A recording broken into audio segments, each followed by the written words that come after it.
ভাই বোন, আমরা ফ্যামিলিটা সব একসাথে ঢাকাতেই থাকতাম। পরে যখন বাবা অসুস্থ হয়ে যায়, পরে তো আর কাজ করতে পারে না, ঢাকায় থাকবো কীভাবে, পরে আমরা আমাদের গ্রামে চলে যাই।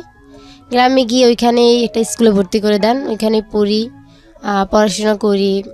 মাই মূলত আমাদেরকে পড়াশোনা করান, খরচ যতটুকু দেন। বাট আমার আরও একটা ছোট ভাই আছে এবং বড় বোন আছে, তিনজনের তো একসাথে পড়াশোনা করানো প্লাস খাওয়া, ফ্যামিলি চালানো তো আর মার পক্ষে একা সম্ভব না। তো উনি চাচ্ছিলেন যে ওরা ছোট যে আছে ও পড়াশোনা করুক, বাট আমার আপুর বিয়ে হয়ে যায়। আমার আপুর ছোট বয়সে বিয়ে হয়ে যান, তো ওনারা চান যে আমি তখন ক্লাস 6-এ পড়ি, চান যে আমাকেও বিয়ে দিয়ে দিবে। বাট আমি যখন ছোট ছিলাম আমার বাবা সবসময় বলতো যে পড়াশোনা করে ডক্টর হবা। আমি ভাবতাম যে না, আমিও ডক্টর হবো, ছোটবেলা থেকেই স্বপ্ন। তো সেভাবে পড়াশোনা করতাম, আমার ক্লাসে সবসময় প্রথম নইলে দ্বিতীয় হতাম আর কি। আর আমার অঙ্ক সাবজেক্টটা অনেক ভালো লাগতো, আর টিচাররাও আমাকে অনেক ভালোবাসতো, এই কারণে আমার পড়াশোনার প্রতি আরো বেশি আগ্রহ ছিল। পরে যখন মা বললো যে পড়াশোনা করার দরকার নেই, পড়াশোনা এই পর্যন্তই থাক, বাট আমার ইচ্ছা যে করেই হোক আমি পড়াশোনা করবো না। দেন আমার মাকে বললাম যে আমি পড়াশোনা করি, বলে কিভাবে করাবো, একসাথে কয়জনকে করাবো। পরে এখন আমি আমার আপু যে আছেন শ্বশুর বাড়িতে, ওইখান থেকে ভাবলাম যে ওইখান থেকেই পড়াশোনা করব। পরে মা বলে যে না, বিয়ে দিয়ে দিবে।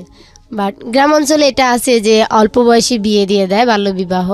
কিন্তু আমি কখনোই ওগুলো চিন্তাও করিনি, কারণ আমার সবসময় মাথায় থাকতো যে আমি ডক্টর হব, যে করে হোক ডক্টর হতেই হবে। আমার আপুর বাসায় গেলাম যে ওইখান থেকে পড়াশোনা করব। পরে আপুর বাসাতে পড়াশোনা প্রায় 1 বছর পড়াশোনা করি, বাট ওইখানে পড়াশোনা করতে অনেক ঝামেলা হয়, কারণ আমার আপুও তেমন সচ্ছল পরিবারে বিয়ে হয়নি। তো ওইখানে পড়াশোনা করতাম, কিন্তু তার স্বামী এবং তার শাশুড়ি যে ছিলেন তারা তো সহজে অন্যর মেয়েকে আবার ওইখান থেকে পড়াশোনা করাবে না, বা টাকা পয়সা যতটুকু লাগে সাপোর্ট কখনোই দিতে চায় না, বাট দিবেও না। একটা ফ্যামিলি থেকে যখন দিতে চায় না, ফ্যামিলি থেকেই যখন বাইরে চলে আসতে হয়, তখন আমার বোনের শ্বশুরবাড়ির ফ্যামিলি কিভাবে আমাকে সাপোর্ট করবে। তারা আমাকে পড়াশোনা করাচ্ছিল বা করতাম। আমি যে প্রাইভেট পড়তাম বা ওইখানে পড়াশোনা করতাম, আমার রেজাল্ট ভালো ছিল জন্য বা ক্লাসে ফার্স্ট ছিলাম জন্য টিচাররা বলতো যে তোমাকে দিতে হবে না, তোমারটা ফ্রি, তুমি পড়বা, কিন্তু তুমি ভালো রেজাল্ট করো। তো সবসময় আমি ভালো স্টুডেন্ট ছিলাম, ক্লাসে আসলে স্যার আগে বলতো সুমি কি আসছে, আমি বললাম জি স্যার। সবাই আর কি অনেক ভালোবাসতো। পরে ওর আমার আপুর যে শাশুড়ি ছিলেন, উনি মানসিকভাবে হোক শারীরিকভাবে হোক বিভিন্ন টর্চার করতেন বা অত্যাচার করতেন। আমার ওগুলো সহ্য হতো না, অল্পতেই যদি আমাকে বকা দিত বা মারধর করতো আমার খুব খারাপ লাগতো, কান্না করতাম। আমার ইচ্ছা যে আমি পড়াশোনা করতেছি, আমি তো কোনো খারাপ কিছু বা কোনো কিছু করতেছি না, পড়াশোনা করতেছি। আর যদি ফ্যামিলিতে কোনো কাজ করা লাগে, যে ঘরের যে কাজ আমি করব, কিন্তু আমাকে কেন পড়াশোনা করতে দিবে না। রাতে পড়তাম, তেল শেষ হয়ে যাবে, কেরোসিন তেল অফ করে দিত, পড়তে দিত না। পরে আমি ভাবতাম কেন পড়তে দিতেছে না, আমি তো কোনো ক্ষতি করতেছি না, পড়তেছি। এমনিতেও দেখা যায় খাবার সময় বা এমনিতেও বাতি জ্বলতেছে, এখন আমি পড়লে কেরোসিন শেষ হয়ে যাবে, এই কারণে লাইট অফ করে দিবে বা বাতি নিবে দিত। তো আমি খুব ভোরে উঠতাম, আর যখন খেতে বসতাম তখনই পড়তাম, বা সকালে উঠে অনেক ভোরে উঠে পড়তে বসতাম। তো কিন্তু ওনারা যে অত্যাচারটা করতো বা স্কুলে যেতাম বিভিন্ন, ওর শাশুড়ি এবার দেখা গেল কি বিভিন্ন নেগেটিভ কথা বলা শুরু করলো। আর আমার আপুর স্বামী যে ছিল, উনি যে আমাকে একটু সাপোর্ট করবেন, উনি কিন্তু একাই ছিলেন, আর ভাই বোন ছিলেন না। তো বলছে উনি যে আমাকে সাপোর্ট করবেন বোনের মতো, তাও করতো না। বলতো নিজে বাবাই দেখেন আর আমি কি দেখবো, উনি দেখতো না। উনি কখনো বলতো না যে 5টা টাকা দিলাম কিছু খাস বা কিছু লাগলে কিনিস। আমার যে স্কুল থেকে যা স্যার আমাকে বলতাম, স্যারদের সব ওনারা আমাকে দিত, তো ওইভাবেই চলতাম। কিন্তু ওর শাশুড়ি একদিন ভালো অত্যাচার করলো, বলে একদিন হঠাৎ ওর শাশুড়ি মারা যান। তখন আপুর স্বামী আর আমি, কিন্তু যত আপুর স্বামী হোক, সে আসলে হয়তো বা আমাকে সেইভাবে কখনো বোনের চোখে দেখতো না। উনিও ওনার ব্যবহারে বা আচার আচরণে দেখা যেত যে অন্যরকম আর কিভাবে দেখতো। আমি যেটা বুঝতে পারছি যে তোমার কাছে যেটা মানে অস্বস্তিকর মনে হতো, সেরকম একটা কোনো আচরণ সে তোমার সঙ্গে করার চেষ্টা করছিল। আচ্ছা, হ্যাঁ, তারপর? তো ওনার ওই আচরণটা আমার কখনোই কোনো সময় ভালো লাগেনি, আর আমার কাছে অনেক বিরক্তিকর লাগতো যে কেন আমাকে বোনের মতো দেখতেছে না, বোনের মতো দেখতো না, রিয়াক্ট করতো। তখন ভাবলাম এখান থেকে চলেই যাই, পড়াশোনা করবো অন্য কোথাও গিয়ে। ঢাকায় তো আসে যে মানুষ কাজ করতেছে প্লাস পড়াশোনা করতেছে, আমি ওইখান থেকে পড়াশোনা করি। পরে ওইখান থেকে আমি চলে আসি ঢাকায় একটা ভাইয়ার মাধ্যমে। উনি অবশ্য অনেক ভালো ছিলেন, দেখতাম যে যখন ওর সাথে কথা বলতো এমনিতেই ভালো। পরে ওনার সাথে চলে আসি, এসে ঢাকা থাকি। পরে ওইখানে আসলাম আমি মূলত পড়াশোনা করার জন্য, বাট এমন হলো কি উনি আমাকে পড়াশোনা করাচ্ছে না, কাজ করতেছি ওনার বাসায় বা আমার কাজ করতেছি। তো পড়াশোনা করতে গেলে তো টাকা পয়সা লাগবে, অন্য আমার নিজের ফ্যামিলি স্যার অন্য কেউ কি আমাকে টাকা পয়সা বা পড়াশোনার টাকা দিবে? চলে আসলাম, বলে কি যে তুমি গার্মেন্টস করো। আমি বললাম গার্মেন্টস করে কিভাবে পড়াশোনা করবো, ওইখানে কাজই করবো না পড়াশোনা করবো? পড়াশোনাই করবো। বলে যে তাহলে তুমি তোমার টাকা অ্যারেঞ্জ করে পড়াশোনা কিভাবে করবে? আমি কি না, কাজের ফাঁকে ফাঁকে তো পড়াশোনা করা যায়। কয় কি সেটা সম্ভব না, তুমি যদি বড় হতাও বা কলেজ ভার্সিটিতে পড়তাও তখন তুমি পড়াশোনা করতাও প্লাস জব করতাও, কিন্তু এখন তো তুমি ছোটো, কিভাবে পড়াশোনাও করবা জব করবা? পরে আমি বললাম কি হয় হোক, বাট আমি কাজ করি বা কি করি কিন্তু আমি পড়াশোনা করতে হবে, ডক্টর হবই। আমার ছোটবেলা থেকে স্বপ্ন ডক্টর, সবসময় মাথায় থাকতো যে ডক্টর হবই। তারপর ওখানে দেখলাম যে না, ওইখানেও কোনোভাবে আমাকে সাপোর্ট দিতেছে না। পরে এখান থেকে চলে আসি যে দেখ এখানে থাকবোই না, নিজের ইচ্ছা মতো আর কি। ওখান থেকে চলে আসি যে না, যেখানে যাই না কেন এমন জায়গায় যাব যেখানে আমাকে বুঝবে এবং আমাকে পড়াশোনা করার জন্য হেল্প করবে। সেইভাবে আমি চলে আসলাম, ভাবিনি যে রাস্তাতে আমাকে কেউ পড়াশোনা করতে দিবে বা কি হবে কিনা, ওইসব চিন্তা মাথায় আসেনি। জাস্ট ঘর থেকে বের হয়েছে। হ্যাঁ, ঘর থেকে বের হয়ে আসছি যে না, যাই কোথাও না কোথাও তো পড়াশোনা করতে পারবো, যে মানুষ ইচ্ছা থাকলে নাকি উপায় হয়, এই ভেবে আর কি বের হয়ে আসছি। পরে আমি যখন কমলাপুর আসি তখন ওইখানে কিছু কাজ করতাম, ওখানে যেদিন আসি ওই দিনই। পরে ওইখানে কিছু কাজ করতাম, পরে হঠাৎ দেখতাম যে না, ওইখানে কিছু ছেলেদের সাথে অনেকগুলো মেয়ে আড্ডা দিতেছে থাকতেছে, আবার একপাশে ওরা বিভিন্ন রকম ডেন্ডি খাচ্ছে, আবার কেউ বোতল টোকাইতেছে। আমি আর ভাবলাম এগুলো যদি করি তাহলে তো আমার পড়াশোনা হবে না, পড়াশোনা তো করতে হবে, আমার বাবার স্বপ্ন আমি পড়াশোনা করব, তো বাবার স্বপ্ন পূরণ করতেই হবে যেভাবেই হোক না কেন। তো আমার মাথায় অন্য কোনো কিছু চিন্তা করতো না যে কাজও করি বা এগুলাও করি, কখনো টেনশন আসেনি। আমার একটাই চিন্তা যে এখানে যদি থাকি আমার পড়াশোনা হবে না, আমি বোতল টোকাবো, পড়বো কখন? ডক্টর হতে গেলে আমি জানি যে বা দেখছি যে আশেপাশে যারা বড় বড় ডক্টর হয়েছেন বা ভালো কেউ আছেন তারা ভালোভাবে পড়াশোনা করে হয়েছে, বাট আমি যদি বোতল টোকাই বা আমি এখানে ওদের সাথে মিশি তাহলে পাশাপাশি তো আমি কখনোই পড়াশোনা করবো বা হালকা পাতলা, কিন্তু সেভাবে যখন ডক্টর হওয়ার জন্য যেরকম পড়াশোনা দরকার ওরকম তো হবে না। পরে ওইখানে বসে বসে ভাবতেছিলাম কি করব, মন খারাপ যে না, শেষ পর্যন্ত কি বাবার স্বপ্নটা মিথ্যা হয়ে যাবে, বা আমি ছোটোবেলা থেকে ভাবতাম যে ডক্টর হবো, ওটা হইতে পারবো না। ভালো স্টুডেন্ট হওয়া সত্ত্বেও টিচার সবসময় বলতো তোমার স্বপ্ন পূরণ হবে, যেটা ইচ্ছে এটা হইতে পারবা, যেহেতু তুমি ভালো স্টুডেন্ট। সব সময় টিচার আমাকে নিয়ে গর্ব করতো আর বলতো যে না তুমি পারবা। আমি দেখা যেত ছবি আর্ট করতাম, ছবি আর্ট করা তো ফার্স্ট হতাম, পড়াশোনা ফার্স্ট, খেলাধুলার সময় দেখা যেত কোনো না কোনো গিফট থাকতোই। তো আমার ওই থেকেই স্বপ্ন যে সবাই যখন উৎসাহ দেয় তার মানে আমি পারবো। তো ওইখান থেকে বসে বসে কান্না করতেছি, মন খারাপ বসে আছি। তখন আমাদের লিডার টিম এখানে যান, গিয়ে বলতেছে তুমি এখানে বসে আছো কেন? আমি এই তো এখানে বসে আছি, আমি কাউকে চিনি না, আর সবাইকে দেখতেছি কেউ এখানে ছেলেদের সাথে আড্ডা দিতেছে, এক একজন এমনভাবে আড্ডা দিতেছে দেখতেই দৃষ্টিকটু লাগতেছে। তারপর কেউ এখানে ডেন্ডি খাচ্ছে, কেউ বোতল টোকাইতেছে, কেউ কাজ করতেছে, ছোট ছোট মানুষ। তখন আমি ভাবতেছি আমি কি এগুলা করব?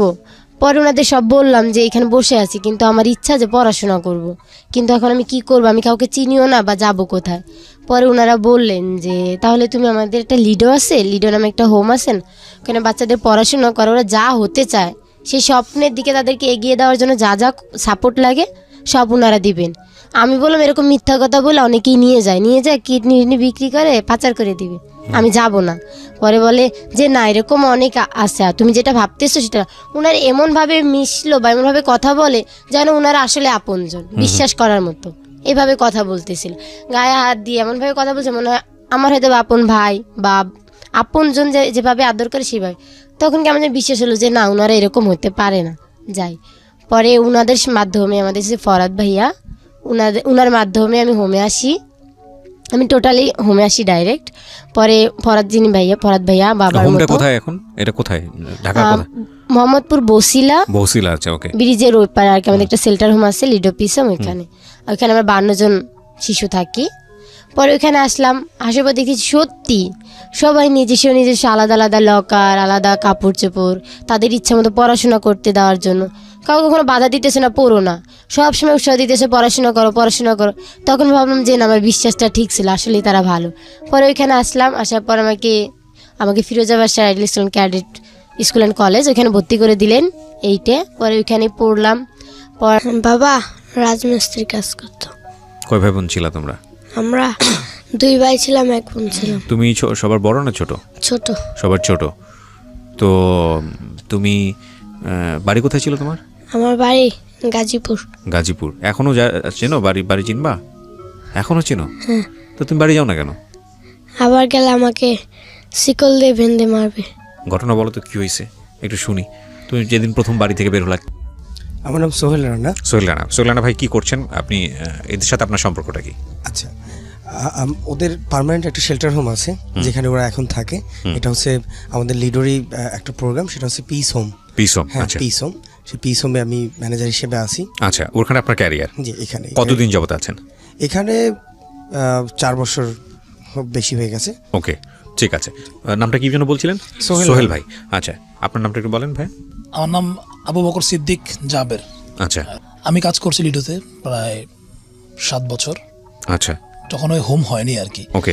তো তার মানে আপনি ওখানকার একজন কর্মচারী নাকি? কর্মচারী না, আমি যে ভলান্টিয়ার ওখানে ও সময় দিচ্ছি আচ্ছা প্রায়। আচ্ছা। তো জাবের ভাই এবং সোহেল এনারা একটা প্রতিষ্ঠানে লিডো বেসিক্যালি পথ শিশুদের নিয়ে কাজ করে। হ্যাঁ, এটা হলো আপনার local education and economic development অর্গানাইজেশনের একটা শর্ট ফর্ম হলো লিডো। বিউটিফুল। লিডোর দুজন কনসার্ন এবং লিডোতে মূলত এরা থাকেন। লিডো নিয়ে আমাদের কথা পরে হবে, কিন্তু তার আগে আমরা আপনাদের দুজনের কাছ থেকে আমরা একটু জানতে চাইবো যে আসল ঘটনাটা আসলে কি।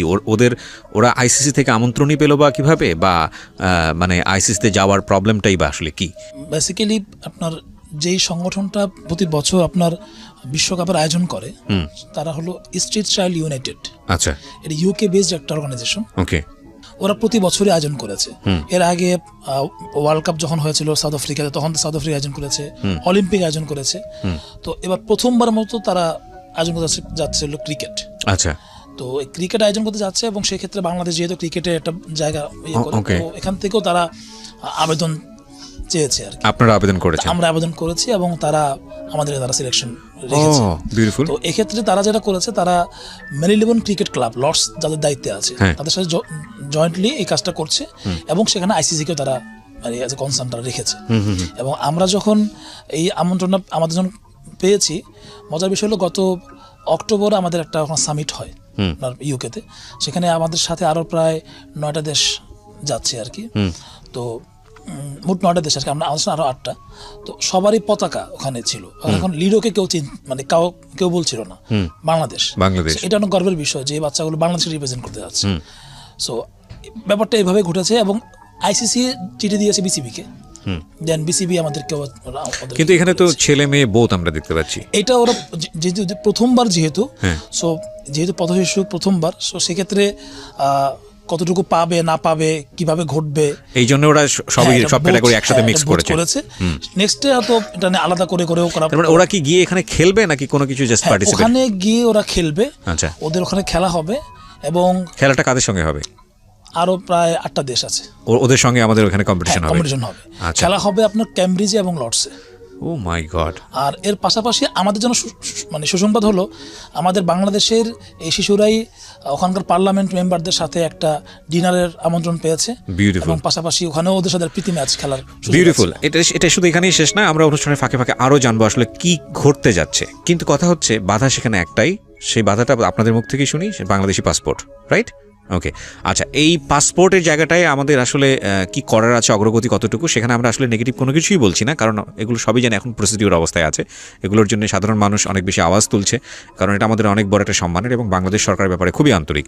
আমরা তার আগে প্রিয় শ্রোতা, অনুষ্ঠান যেহেতু জীবন গল্প, আমরা এই 9 জনের জীবন গল্প আপনাদের সামনে উপস্থাপন করতে চাই এবং এটাই হচ্ছে আমাদের অনুষ্ঠানের উদ্দেশ্য। এবং একই সাথে এদের যেই সমস্যাটা আছে, আমরা আমাদের অনুষ্ঠানের জায়গাটা থেকে একটা জোর দাবি বা একটা প্রত্যাশা বা একটা চাওয়া থাকবে সরকারের কাছে, যে সেই চাওয়াটি, এই বিরল সম্মানের অধিকারী করার যে সুযোগটি, সেটা যেন সরকার আমাদেরকে দেয়। সো আমরা শুরু করতে চাই। প্রথমেই হচ্ছে কাশেমকে দিয়ে আমি শুরু করব। কাশেম, তোমার বয়স হচ্ছে 12 বছর। 13 বছর। তো তুমি একটু বলো, তোমার কি মনে আছে ছোটবেলা থেকে, কোথা থেকে আসছো, কি লাইফের স্টোরিটা আসলে কি, শুনি। ঘটনাটা আমাকে বলো, মানে কিভাবে কোথায় কি হয়েছে না হয়েছে, এটা একটু বলো। মনে নাই কোনো কিছু?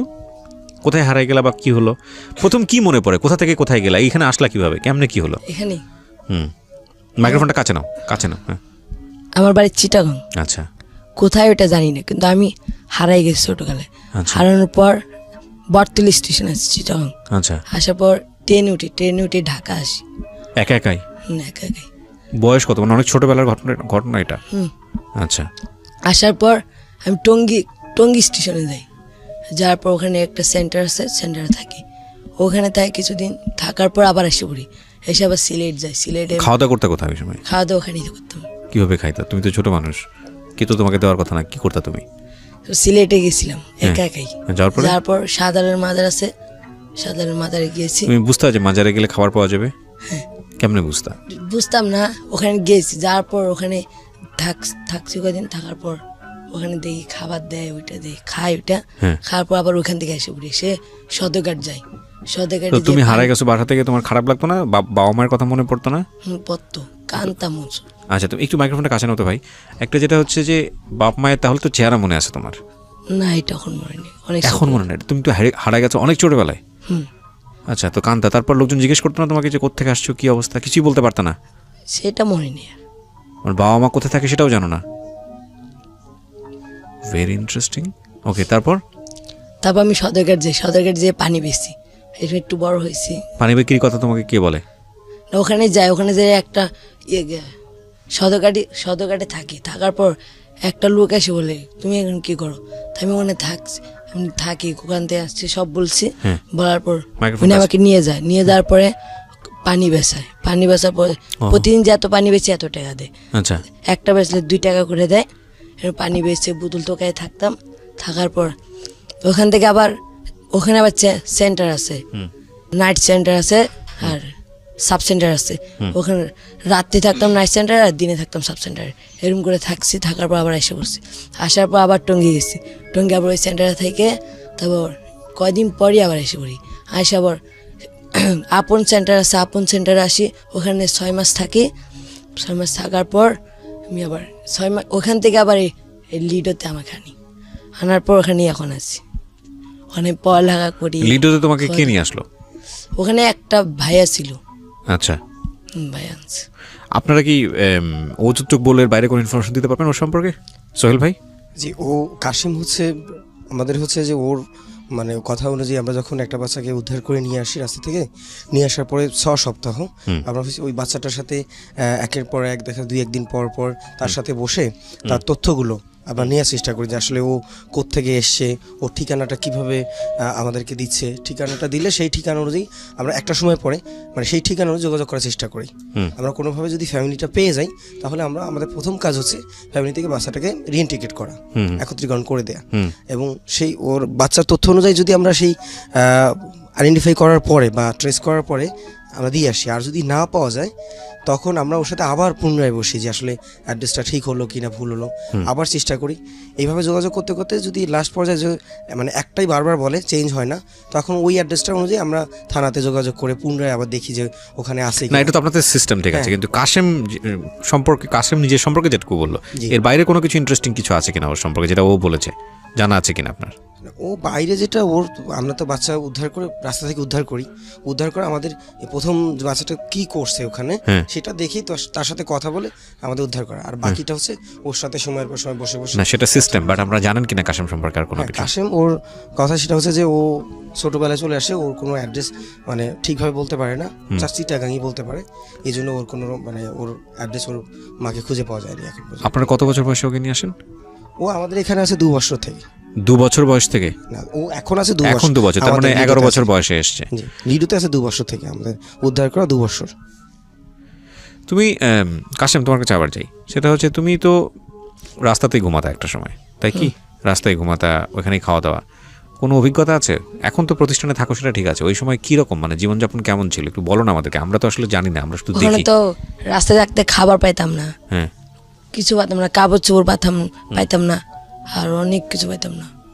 তো থাকতে কেমনে ঘুমাইতা? ওদের রাস্তায় থাকতাম, একটা কাপড় পিঁধে থাকতাম, গোসল করতে পারতাম না, পানি মুনি পাইতাম না। তারপর ওদের আপনি আসে, তারপর কে নিয়ে আসে? আপু নিয়ে আসে? একটা ভাইয়া আমাকে আপনি নিয়ে যায়, আপনি আসার পর একটা ভাইয়া, হ্যাঁ, আপনি যাওয়ার পর ওখান থেকে আবার লিডোতে আমাকে আনি। আচ্ছা, তো ওই ভাইয়াটা কি তোমাকে কি বলেছিল? ভাইয়া বলছে তুমি এখানে থাকো, তুমি এখন থাকো কেন, রাস্তায় থাকো তো ভালো না, রাস্তায় কত কিছু, কত পুলিশে মারধর করে, পুলিশে যেটা পারে এটা করে। সেজন্য আমাকে ওখানে বলছে আমাকে একটা সেন্টার আছে, তুমি যাবা? আমি বলছি হ্যাঁ যাবো। তারপর যাই, ওখানে যাওয়ার পর ওখানে থাকি, থাকার পর তো তুমি যে এই যে রাস্তায় থাকতে রাতের বেলা একা একা, ঘুমাতে সমস্যা হতো না? না, ঘুমাতে কোনো সমস্যা হতো না? পুলিশরা মারধর করতো। পুলিশরা মারধর করতো আর করতো না, মানে ভূতের ভয় লাগতো না? তুমি তো অনেক ছোটবেলা। না, অনেক তো মানুষ ছিল ওখানে। ও অনেক, স্টেশনে তো মানুষ থাকে। তোমার মতো অনেক অনেক ছেলে মেয়েও ছিল এখানে? ছোট ছোট বাচ্চারা ছিল, আমার থেকে একটু বড় বড়। তো অসুখ টসুখ হলে কি করতে? অনেক সময় দেখা যায় না, একটু অসুখ হলো, জ্বর হলো, অসুখ হলে আবার এখানে একটা ক্লাস হতো আমাদের। ও ক্লাসও নিত লোকজন? হ্যাঁ, ওই যে এয়ারপোর্টে হুম। 4 নম্বর লাইনের একবার শেষ মাথায় একটা ক্লাস হতো আমাদের, শিশুপল্লীর। শিশুপল্লীর ক্লাসটা হতো, ওখানেই সব কিছু। একবার সপ্তাহে 3 দিন আসতো, 3 দিনই খাওয়া দাওয়া দিত। দুবেলা 2 দিন দিত হলো রুটি আর কলা, আর সপ্তাহে 1 দিন দিত হলো খাবার ভাত। ঈদের দিন বুঝতা যে আজকে ঈদের দিন? এটা বুঝতা কোন দিন ঈদের দিন, কোন দিন আনন্দ উৎসব হচ্ছে, এগুলো বুঝতা? ঈদের দিন হলে তো বলে দিত ওই যে শিশুপল্লীর বাইরা। বাবা রাজমিস্ত্রির কাজ করতো। কয় ভাই বোন ছিলা তোমরা? আমরা 2 ভাই ছিলাম, 1 বোন ছিলাম। তুমি সবার বড় না ছোট? ছোট। সবার ছোট। তো তুমি বাড়ি কোথায় ছিল তোমার? আমার বাড়ি গাজীপুর। গাজীপুর। এখনো চেনো? বাড়ি চিনবা? এখনো চেনো? তো তুমি বাড়ি যাও না কেন? আবার গেলে আমাকে শিকল দিয়ে বেঁধে মারবে। ঘটনা বলো তো, কি হয়েছে একটু শুনি। তুমি যেদিন প্রথম বাড়ি থেকে বের হলা, কোথায় গেলা, কি করলা? আমি প্রথম বাসা থেকে বেরোয় শালনা আসি, শালনা থেকে আমি ঢাকায় আসি, ঢাকা থেকে ট্রেন ধরে আমি এয়ারপোর্টে আসি। তো এই প্রথম তো ঢাকায় আসলা নিজে নিজে, এর আগে তো কখনো আসো নাই? না। তো তুমি যখন বাড়ি থেকে বেরোচ্ছো তখন তুমি কোন ক্লাসে পড়তেছিলে মনে আছে? না। তুমি স্কুলে পড়তেছিলে না ওই সময়? আচ্ছা। তো বাবা মারতো কি কারণে তোমাকে? বাবা মারতো কারণ একদিনের কোনো ঘটনা বলতে পারবা যে এই কারণে মারছে তোমাকে? না, এই যে সময় আমার বাবা বলতো কি যা ক্ষেত চাষ করে, আমি করতাম না, কইতাম আমি খেলতে যাব। আচ্ছা। আমাকে যেতে দিত না, পর মারতো তার জন্য। তো মা কিছু বলতো না? না, মা আলাদা হয়ে গেছিল। মা ছিল না তোমার? মা অন্য এক বাড়িতে ছিল, কাজ করছিল। তো তুমি থাকতে কার কাছে? শুধু বাবার কাছে? হ্যাঁ। বাবা তো কাজে যেত, তো তুমি বাসায় কি করতা? বাসায় একা একা খেলাধুলা করতাম। ও আর কেউ ছিল না ভাই বোন? না। তো একা একা খেলাধুলা করলে আবার বাবা এসে মার দিত? হ্যাঁ। তো তুমি একসময় কি করলা যে ঠিক আছে তাহলে তুমি বাসায় থাকবে না, পালায় চলে যাবে? তুমি কি কোথায় চলে আসলা? ঢাকায় চলে আসলা? পকেটে কোনো পয়সা টয়সা ছিল ওই সময়? না। তো তুমি কিসের জন্য ঢাকায় আসলা? থাকে না যেই কারণে ঢাকায় আসছি। তোমার কি মনে হয়েছে যে বাইরে হলেই তুমি আব্বু আম্মুর হাত থেকে বাঁচতে পারবা, এরকম কোনো কিছু? তো তারপরে কি হলো? ঢাকায় আসার পরে কি হলো? ঢাকা থেকে আমি ট্রেন ধরে পুরো কমলাপুরে এসি। এটাই তো প্রথম দেখলা কমলাপুর, এর আগে তো দেখো নাই? আচ্ছা, তারপর? কমলাপুর থেকে আমি একটা ভাইয়া আপু আমাকে জিজ্ঞেস করে এখানে কি তোমার ভালো লাগে? আমি বললাম না। পরে বলে কি তুমি আমাদের সাথে যাবে? পরে সেই জায়গায় নিয়ে যায় আমাকে নিয়ে যায়, পরে জায়গায় আমাকে খাবার দাবার দেয়। কমলাপুরে তুমি কতদিন ছিলা? কমলাপুরে আমি প্রায় 6 মাস ছিলাম। ওই আপু ভাইয়ার কাছে যাওয়ার আগে? তো এই 6 মাস কি করছো? ঘটনাগুলো কি আমাদেরকে বলা যাবে? কি হয়েছে এই 6টা মাস? তোমাকে বাড়ি থেকে যোগাযোগ করেনি বা তোমারও কখনো মনে হয়নি যে বাড়ি চলে যাই? না। কেন মনে হয়নি? খাওয়ার কষ্ট ছিল না? হ্যাঁ ছিল। কি করতা, কি খাইতা, কিভাবে থাকতা, আমি ঘুমাইতে? বোতল কুড়াতাম কমলাপুরে। বোতল কুড়ানোর কথা তোমাকে কে বলছে? মানে প্রথম দিনই এসেই তুমি বোতল কুড়ানো শুরু করলা না। নাকি কোনো ঘটনা? কি করলা? আমি দেখেছিলাম অনেকগুলো ছেলেকে। আচ্ছা। পরে আমি একদিন একটা বস্তা পাই, বস্তা পেয়ে ওটার ভিতরে বোতল কুড়াই। আচ্ছা। বোতল কুড়াই ওগুলো বেচার পরে আমাকে টাকা দেয়। কে টাকা দেয়? ওই মহাজন? দোকানের মালিকটা। দোকানের মালিক? কয় টাকা হয় প্রথম দিন মনে আছে? না। মনে নেই? আচ্ছা, ওকে, টাকা দেয়। তারপর? পরে আমি একটা কলা কিনি, একটা রুটি কিনি। পরে ওগুলো খেতে লই, দোকানের মালিক এসে আমাকে মারে। কি করে? খেতে গেলে মারে কেন? কারণ ভালো করে আমি বোতল ঢুকাতাম না, ও তার জন্য। ও, তো এই তোমার খাবার কি তোমার নিজেকে জোগাড় করতে হইতো? হ্যাঁ। আচ্ছা, এই বোতল বিক্রি করে করে? আর বাচ্চাদের সাথে মিশে যে অনেক সময় দেখি সব ড্যান্ডি ম্যান্ডি খায়, এগুলো কখনো খাইছো? না। মিথ্যা কথা বলা যাবে না কিন্তু। না, এগুলো আমি কখনোই খাইনি। তো তোমার এই যে বোতল কুড়ানো, এগুলো কষ্টের কাজ না? বাড়ির থেকেও তো কষ্টের কাজ। তোমার কখনো মনে হয়নি যে বাড়িতে ফিরে যাই? না। কেন মনে হয়নি? কারণ আমি যদি আবার বাসায় ফিরে যাই তাহলে আবার আমাকে মারবে। কখনো তো যাও নাই, গেলে কেমনে তোমাকে, তুমি বুঝলা কেমনে যে তোমাকে মারবে? কারণ আমি যে সময় বাসা থেকে বাইরে হবো সেই সময় বলে দিয়েছিল বলে দিয়েছিল বলে কে বলে দিয়েছিল? আব্বু। তো তার মানে তো তুমি যখন বাসা থেকে বের হয়েছো তখন তোমার বাসায় জানতো যে তুমি বের হয়ে যাচ্ছ, নাকি তোমাকে না। তাহলে? আমাকে মারতে আসছিল, পরে আমি দৌড়ে চলে যাই, পরে সেই সময় আমাকে বলে। ও, তোমার মায়ের কথা মনে পড়ে না? ওই সময় মা আদর করতো না? মার কাছে থাকতো না তুমি? হ্যাঁ, মা তো আদর করতো, তাইলে তো তোমার মায়ের কথা মনে পড়লে মায়ের কাছে চলে যেতে পারতো। তুমি এদিকে কেন আসলা? কারণ আমার আব্বু আমার আম্মুকে মারতো, তার জন্য। তো আম্মু তো মার কাছে থাকতো না, আম্মু তো বাবার কাছে থাকতো না, থাকতো? থাকতো না, তাহলে মার কাছে চলে যেতা, যাও নাই কেন? কারণ আব্বু আমাকে বিশ্রা। ও, আমার কাছে খুব স্ট্রেঞ্জ মনে হচ্ছে বিষয়টা। মানে এই কেসটা নিয়ে যদি আমি আপনার সঙ্গে কথা বলি, সোহেল ভাই আপনি ম্যানেজার লিডার, সেটা হচ্ছে এটা তো মানে একটু অন্য ধরনের কেস হয়ে গেল না, যে বাবার ভয়ে বা ফ্যামিলির ভয়ে সে একেবারেই ঘর ছাড়া এবং সে আপনাদের মতো একটা প্রতিষ্ঠানের শেল্টারে আছে। বিষয়টাকে আপনারা কিভাবে ডিল করেন আসলে? বিষয়টা হচ্ছে যে ওর রুবেলের বাবা মা দুজনে সেপারেশন, মানে তারা আলাদা থাকে। তো আলাদা থাকার পরে ওর হচ্ছে যে ওর মার কাছে গেলে ওর মা ওভাবে খাবার যে ওর জন্য জোগাড় দেওয়া সেটা ব্যবস্থা ছিল না। তো এরপরে ও হচ্ছে ওর বড় ভাইয়ের কাছে যায়, সেখানে ওর বড় ভাই ছিল মানে রিক্সা পুলার। তো ওর বড় ভাই ওকে ওখানে খাবার তো নিয়মিত হতেই না, কারণ সে রিক্সা পুলা তার ব্যাপার, তার ওয়াইফ ছিল।